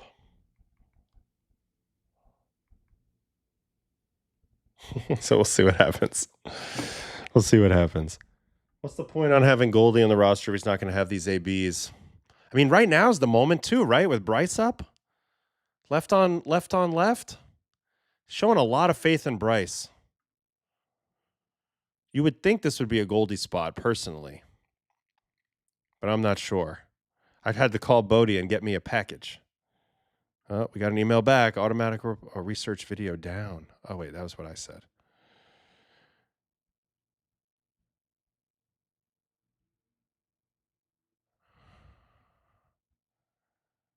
Hold on. Inbox. This mailbox is approvals only. Email text services. Oh, God, I got to email text services. Tugboat punches Bryce. So now they keep showing Dero because he's not making the moves that we're all expecting. Goldie's got a hit there. Bryce hasn't been much. Lately. He's pressing. You can see the anger. I was about to go into Yoda mode. Fear and suffering and all that. Whose turn is it to complain about Harper? Sorry, Philly fans. I'm sorry. Research video down. Hi, my research tool. That's not how you spell research. Research tool video is down from 8th inning on tonight. Can you help? All right, let's see. Harper punches out. Do we have video of that? Probably not. All right. This sucks. I'm sorry, you guys. Here it is. Hate leads to suffering. Anger leads to hate. Hate leads to suffering. Oh, wait. It starts even further. Fear leads to anger. Anger leads to hate. Hate leads to suffering. I feel like that's where we're at. He should have walked, though. Do or do not. There is no pinch hit. Well, we're going to the bottom of the ninth. Mason Miller coming in versus the Canucks. Can they rally off of the best? I don't think this guy's given up a run in months. So let's see. Bigger question is why this team isn't taking advantage of its huge bench. He's old school, you know. He's. I think he has a heart. I think, you know. I don't know. I think I'm just so confused about the Bryce dynamic. All right, Mason Miller in the game. Yes, he is indeed trying to slam the door on Canada. God, he was good last year. He did blow 4 saves, so it can happen. 8-9-1 for Canada. If they can scrap a few guys on, maybe you got a shot. I don't know how you hit this guy, to be honest. Do you sit fastball? Do you sit slider? Slider's nasty. Fastball is likely to be like 102 right here, maybe higher.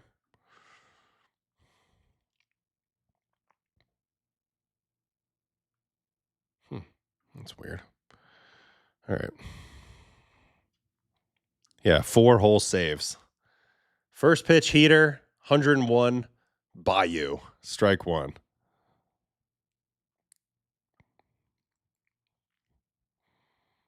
Everybody's saying bunt. Slider, dirty. All right, Miller's ready. He's locked. He's 0-2 already.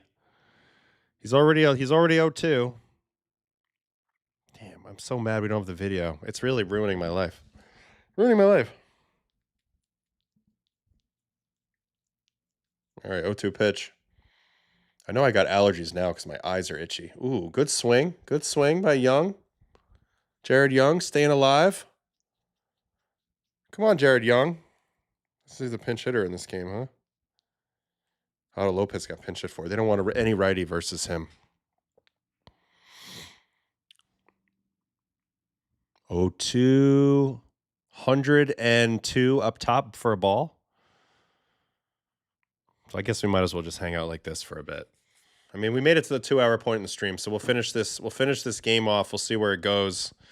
We'll prepare for tomorrow, and that's kind of it. It's been one of those nights where just been dragging. We're trying to watch this game. We don't have any video for like the last 3 innings. It all fell apart. Oh, wait a minute. Is it back? No.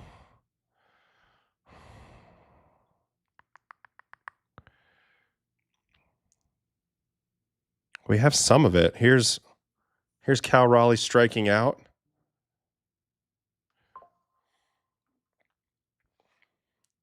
Sorry, hold on. Here was Whitlock's inning. I think we might have this. All right, starting to reload. Here's Whitlock's inning. I mean, that ball's well struck, but Judge is there. Gets a beat on it. He hit that hard, 101.8. So Whitlock fortunate there. I would love to be that fortunate for sure. And then a strikeout. This is dirty. This is a dirty changeup right here. If you need that hat, you go to baseballandcoffee.com and I'll take care of you. Do you have a code to end YouTube ads? No. And then Bo Naylor lines out to second.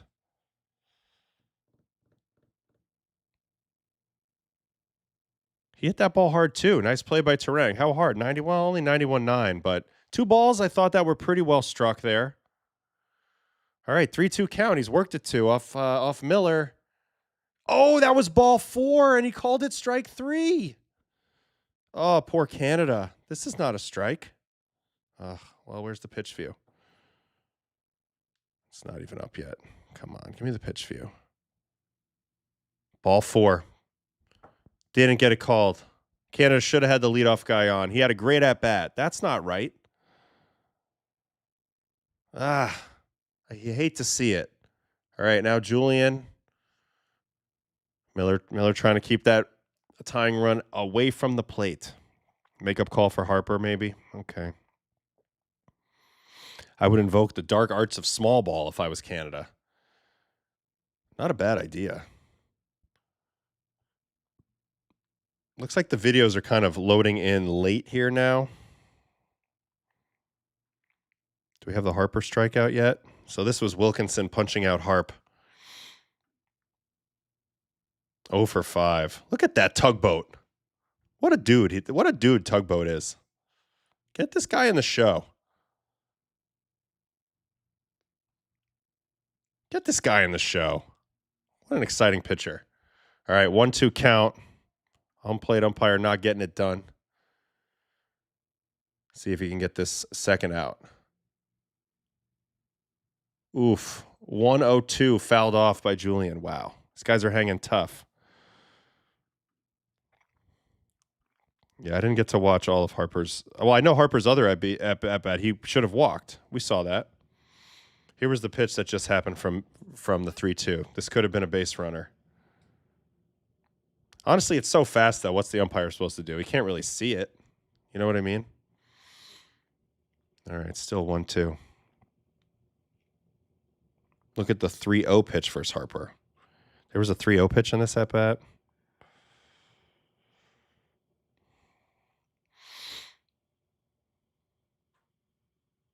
Oh, yeah. Should have been a 4-pitch walk.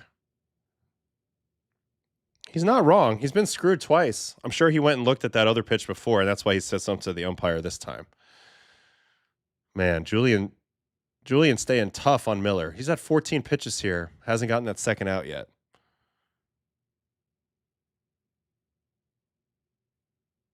Yeah. Strike 3. 1-0-2 at the bottom of the zone. They're 1 out away from advancing and getting the dream matchup with DR. Miller's just a flamethrower, dude. Flamethrower. He should have a base runner, but his stuff is, he's going to punch his way out of it likely anyway. Have I ever reached 100 miles an hour? No. 99.6. Fastest pitch ever in 2014. Linda Ronstadt fastball blew by you. That was an ice cream paint job at the bottom of the zone. 102 with the knees. Oh, he's throwing real hard. 101. First pitch strike to Otto Lopez. He needs to get on. So it wasn't Otto Lopez who got pinch hit for, but he needs to get on to give him a chance, get the tying run to the plate. This has been a tight game, though. Really tight game.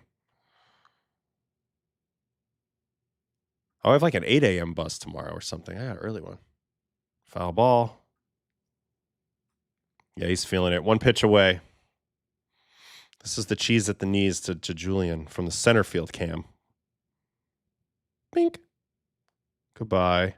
102.4. Sounds like a radio station, not a mile an hour. Strike 3, slider. See you later.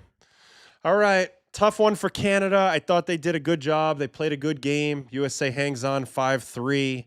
The difference in the game was really that ground ball that they didn't get an out on.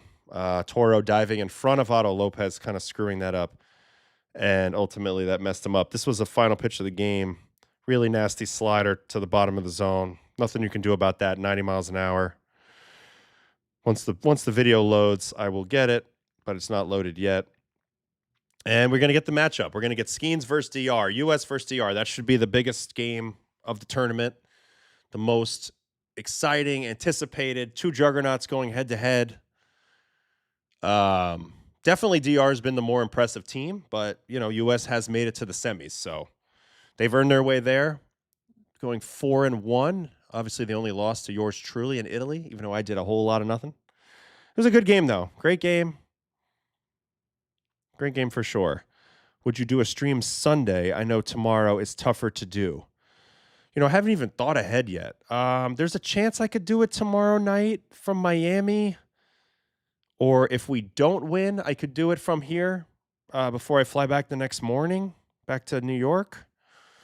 I'm just going to have to wait and see. There's a chance there's no stream tomorrow, and then I would do it. Yeah, I would probably do it Sunday, or I'll find a way to mix it in for sure. But just not sure yet. Still no view of that last pitch. Miller's just a joke. What did he average? What did he average in this game, fastball wise? It's easily over 100. Yeah, 101.9 average. Sheesh. I can't imagine. Can't imagine what it feels like to come out there and punch 102 on average. That's insane. Thank goodness for DeRosa and the U.S. They could have never lived this down if they blew it, but 101.9 average is insane. Yeah, 101.9 Light FM is what it reminds me of for sure. We got video of this last pitch yet? Just a pitcher side view, so we'll get to see Miller's reaction. I mean, crowd got what they wanted.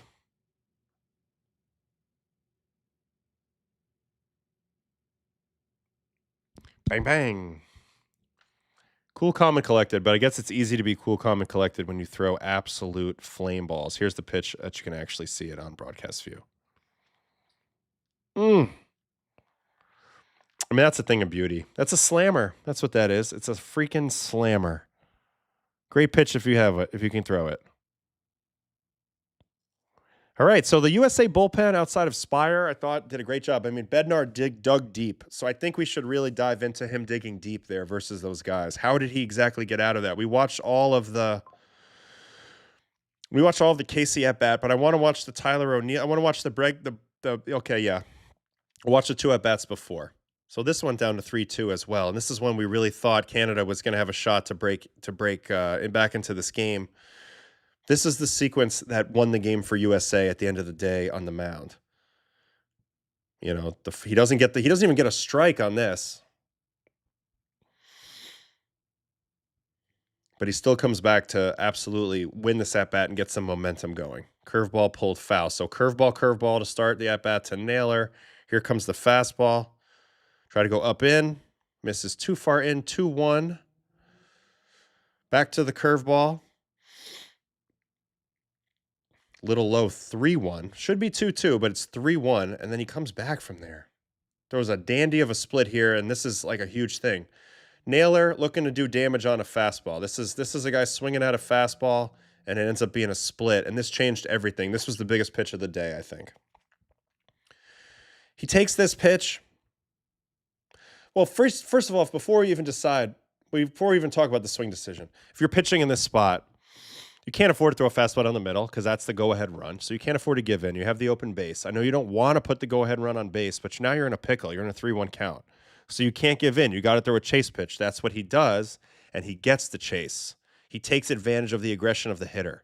So, yeah, this would have been ball 4, but it was a smart choice, and it worked, and it gave him a chance to wiggle out of it. Now you have a tough choice in your mind. Do I double up? Odds are he's going to make a better swing decision on the second one. So instead, he goes fastball. He hadn't shown him a good fastball yet in the zone, but this time he goes fastball. Now, he does throw it right down the middle, but the fact that he was looking for that split before makes him late on it, and he pops it up. He jams himself, and it ends up being a really smart pitch call. But you see, these are 50-50s. These are 50-50 calls. These are tough calls. You have to really, really think and dig deep into your brain about what to throw in these spots. And you're making a calculated guess here, and it ended up working out. He was dead right. All Naylor can do is hit it 60 miles an hour, basically at 60 degrees. It's not going to get done. It's as good as a strikeout. So that gets him to the next batter, which is O'Neill, and this is also a massive strikeout. And this was a bad matchup for Canada. A little unfortunate that O'Neill comes up in this spot. He's not good enough to hit Bednar when Bednar's throwing his best shit. So first pitch up gets the swing. Second pitch higher gets the chase, I believe. Yeah, I mean, just that scoopy bat path. Bednar goes right to it, gets to the 0-2 count, and now he knows he's going to have to speed up to touch him at the top of the zone. So now curveball's in play, and he reinforces it with an even higher fastball here. So it's just up, up, up. If you're O'Neill, now you're thinking about controlling the top of the zone, and you got to be quick to the ball if it's in that zone. And then that sets up the curveball, which is the complete contrast. It comes out of that same lane, and now you're just way ahead of it, and you got no shot at hitting it. It's just great pitching. Look at the lane where it pops. First initial out of the hand, it looks like it's headed up again. So you got to be ready. So he's sped up, and then he's just out of gas. Perfect pitching by Bednar. When you need a punchy, that's what you do. And then we already watched the battle with Casey, and it ended with a perfect split. So to me, this pitching by Bednar won the game. You know, the first 2 hits were unfortunate. You know, people are going to say, oh, he got in and out of trouble. I mean, it's technically true, but again, these are how the runners got on base. So I think I give David Bednar the Big Cojones Award for this game. And ultimately, I think he won the game. He bent, but he did not break. I mean, that's an infield hit, no matter how you want to look at it. And then this one's an infield hit. Right on the other side of it. And then there's a pass ball, which isn't his fault. So he got slighted 2 infield hits and a pass ball, which didn't, account for strike 1. And yet he still was able to wiggle out of it. That's tremendous pitching. That's why he's the New York Yankees closer. So awesome job by Bednar. Awesome job by Bednar. That was the most high leverage pitching right there. Go ahead run, tying run on second base, and go ahead run at the plate in that spot. Incredible pitching by Bednar. And obviously, if you're a Canada fan, you're thinking about the poor swing decision by Naylor on the 3-1 split. You're thinking about Tyler O'Neill getting sped up by those high fastballs and not having more discipline early in the count, and all those things are fair as well, but it just depends on your perspective. Do they have a pitch count limit for the semis? I bet it's like 75 or 80, so he can probably go fairly deep. But again, you're going to need bullpen no matter what. What would you do to get to 102? Don't care about throwing 102. Never have, never would. Don't think it's a good strategy. I mean, it's great to be impressive, but you got to make it a long time in this game to earn your money and to feel like you lived your dream. In my mind, a cup of coffee's not it. And he's the best in the world, Miller, but if I were him, I'd still want to be a starter. And I'd be figuring out, how can I pitch in a safer manner to last longer? I'm sorry, that's just the way I'd be thinking about it personally. You can still be dominant with and 102 is not necessarily needed. I mean, certainly it's amazing, but it's not necessarily needed. Wow, U.S. was awful. No one hit. They lucked out again to win that. Canada got very unlucky. They got unlucky. They had that one shot there for sure. They screwed up on that one ground ball. You can look at it from both sides. I think Bednar nutted up pretty good there. Big cojones, big time pitching there. Got the job done. In a tough spot. He controlled his mind and his body really well there. All right, Maya. Oh, hey, Maya. I'm still unimpressed by Team USA. They officially avoided embarrassment, but they are just not the juggernaut they should be. It's baffling. This next game is going to define them. This next game is massive. They're facing a team that's just as good, if not better than them, which hasn't happened yet. In Miami, the atmosphere is going to be turned up to 1 billion in that game. I really want to go to that game. It's going to be literally a movie in that game. So anything can happen. Yes, they're all lined up to take down the big bad DR. They have Skeens on the mound. But it's going to be a tall task. And if they can win that game, then they'll have earned everybody's respect, I think, to some extent. But to this point, yeah, I think it's fair to criticize them a little bit. Maybe not criticize, but to question them a little bit. I'm not too impressed with USA either. They seem flat. The Toro errors earlier were brutal. We're in extras if not for those 2 throws. Totally agree. Canada needed to plate those 2 runs in the 7th. That was the opportunity. Stern should have traded for Bednar instead of short-term rental. Depends on the prices. I'm not privy to any of those conversations, but I do love the pickup by the Yankees of Bednar for sure. It's a little too late for me to do the stream for like 3 hours today. We'll pick up on some spring training stuff later. I know there was some other stuff out there. U.S. has not really had a moment with the bats. Got a chance against DR, I guess. Yeah, and they're not getting Sanchez. I think the Dominican pitching, Wall, stuffy and good, I think the U.S. can hit it. I think we might have a high-scoring game. It's going to be interesting to see. I don't know. Hard to predict a high-scoring game with Skeens on the mound, but the Dominican team is just a juggernaut. I don't know how that game's going to go. That's a great baseball game we're about to watch, and we'll see. Proud of Canada. We never made it this far, but we missed Freddie. Yep, definitely. Part of the lineup hurt Canada. Ernie relied on Josh and O'Neill to come through instead of bunting. Yeah, they're not going to bunt with Josh Naylor. Oh, it's all good. I appreciate you're here now. Appreciate anybody who's here. Doing great. Harper needs to replace with Kurtz yesterday. Or Olsen, or Bush, or Alonso. A lot of options here. I'd be curious if Harper gets to start in the DR game. I mean, I'm assuming D-Rose pot committed with him now, but we'll see. Bednar's price wasn't high, I'd say, when he was traded. What did the Yankees trade for him? I don't even remember, so it must have not been that high.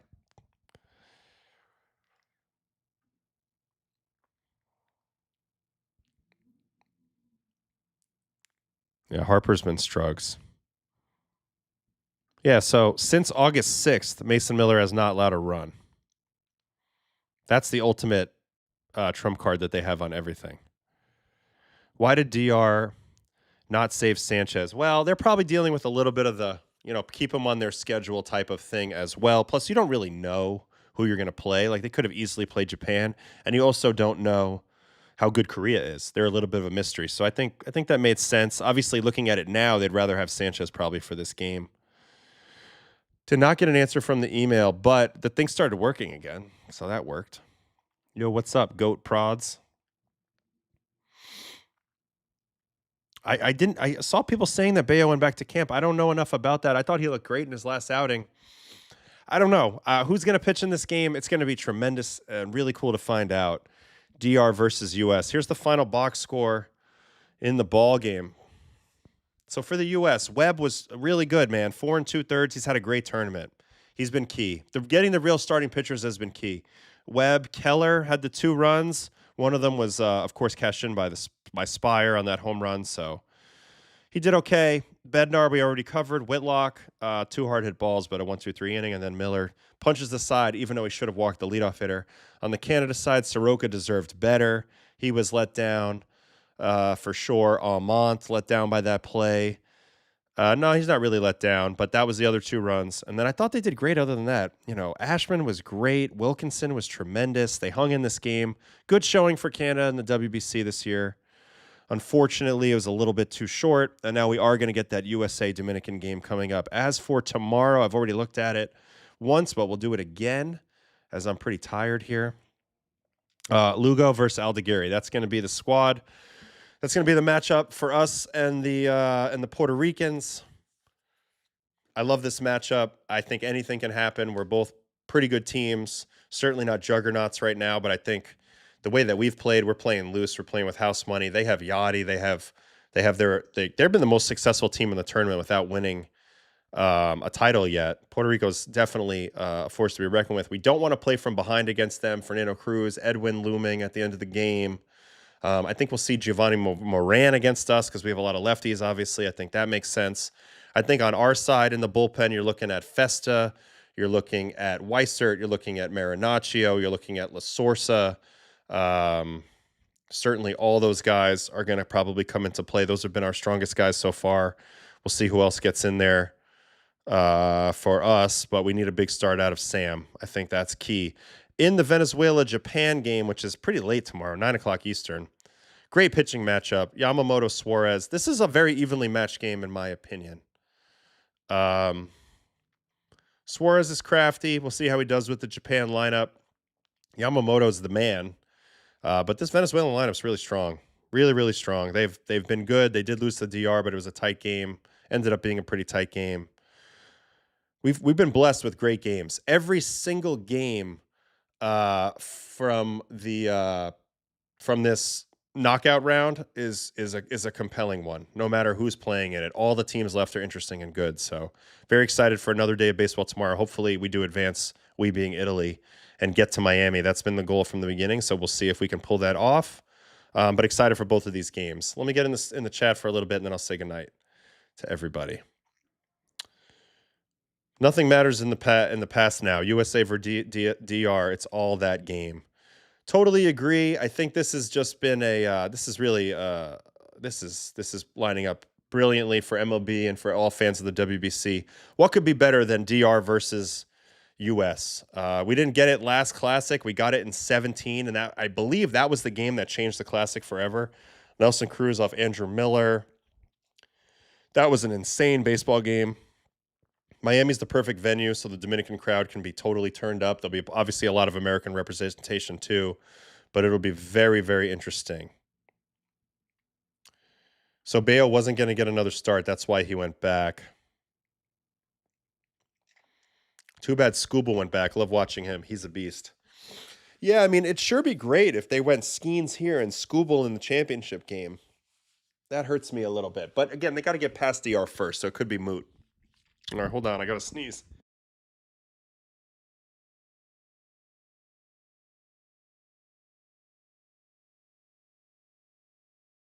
Yeesh. The allergies are crazy. Spring is springing. I got the watery eyes, the whole thing. Bayo is pitching tomorrow for the Red Sox to stay on schedule and is returning. Oh, God.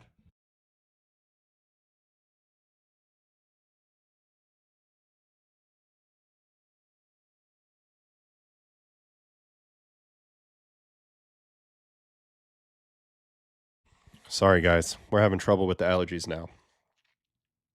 They're hitting me hard. All right, hold on.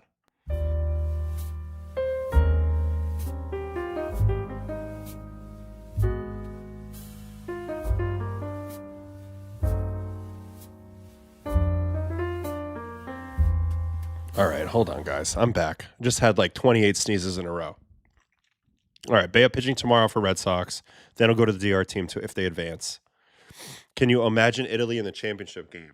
Yeah, I can imagine it. I mean, it'd be amazing. And then I had to pitch again? That'd be crazy. That I can't imagine, but I mean, I'll be ready if it has to happen. Canada, if they had Brash and Kate Smith, would be scary. Yep, and Freddie and Pavetta and Tong. I really hope that this next tournament they can have their full squad, but every time there's different circumstances. Did you already go over your own appearances? Yeah, I believe it's the last stream or 2 streams ago.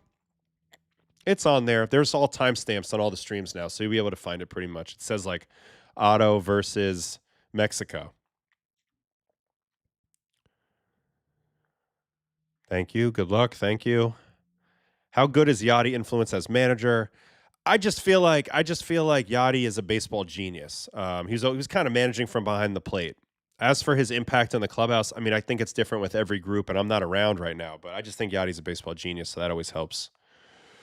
Are you guys growing playoff mustaches? The boys just wanted me to have the mustache. We got a few on the team. I was shaving the other day. They said, you need the mustache. We need the mustache. I said, if we need it, then it's a need. It's a need, then it's a need. That's how it goes. All right, what else we got? Canada's issue certainly wasn't the pitching. Brad and Cade would have helped, but needed more offense. That's true. Their issue really wasn't the pitching, although Philippe Beaumont is not good enough to be in a game versus U.S. at this point. I'm sorry. He's just not. Ooh, Soto versus Judge. Joe Ryan for final, although I think he's only made 1 spring start. I think it's going to be McLean if they make it with Joe Ryan backing him up. I don't think that will really happen. Oh, hi. Hi from Japan. Thank you for watching. I appreciate you guys.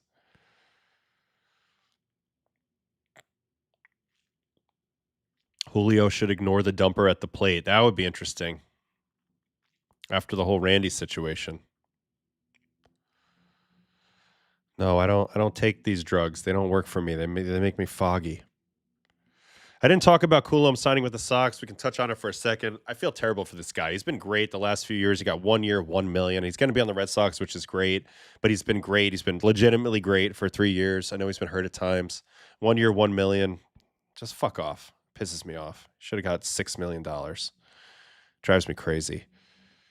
They just grinded you down. They grinded him down. All right, what else we got? Adam, tell your teammates to win it for Joe D. Okay.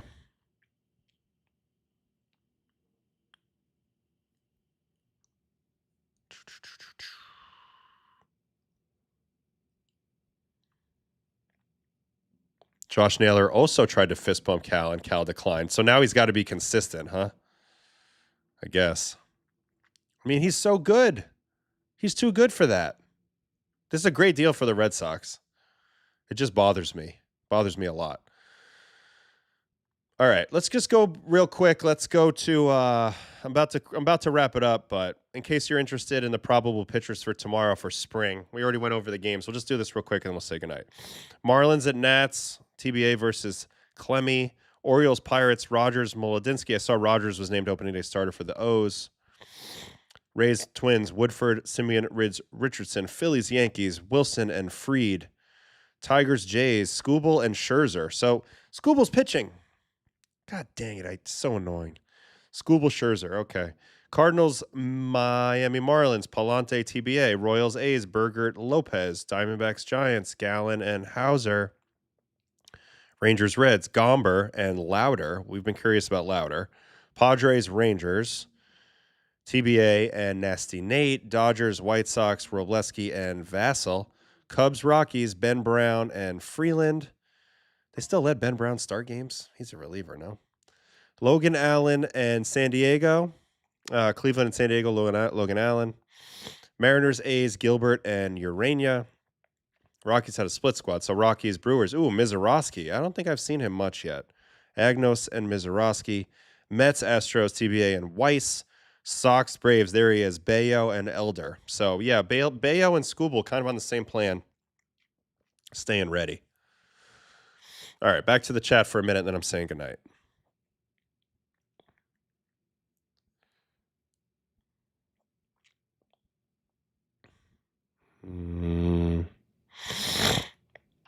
All right, thoughts on Dante Nori? He's been really impressive, obviously, during the games. How's he behind the scenes? You know, young guy, quiet guy.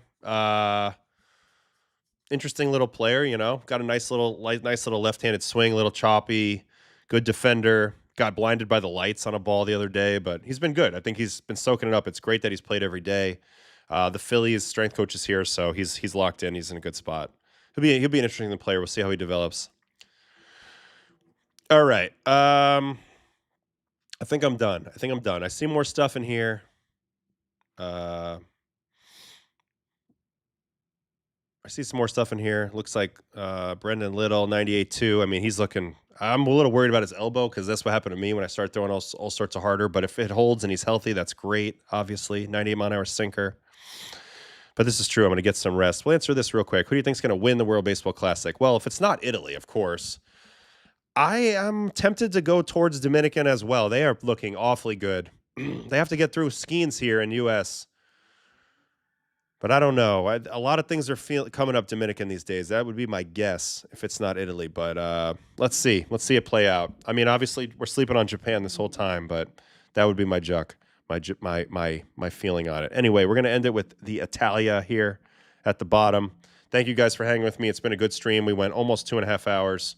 Appreciate you guys. Congrats to USA. Congrats to Dominican. They will be matching up next week. Tomorrow, Puerto Rico, Italy, 3 o'clock Eastern, 9 o'clock Eastern, Venezuela, Japan. So it should be a great one. Good night. Good night, everybody. And I will see you guys on the flip side. Thanks for everybody else for hanging with me tonight. All right. See you later, both MLB and my show on my channel, and I'll catch you on the next stream. Stay tuned for when that's coming. I'll post an upcoming at some point. And don't forget to like and subscribe. All right. See you guys later.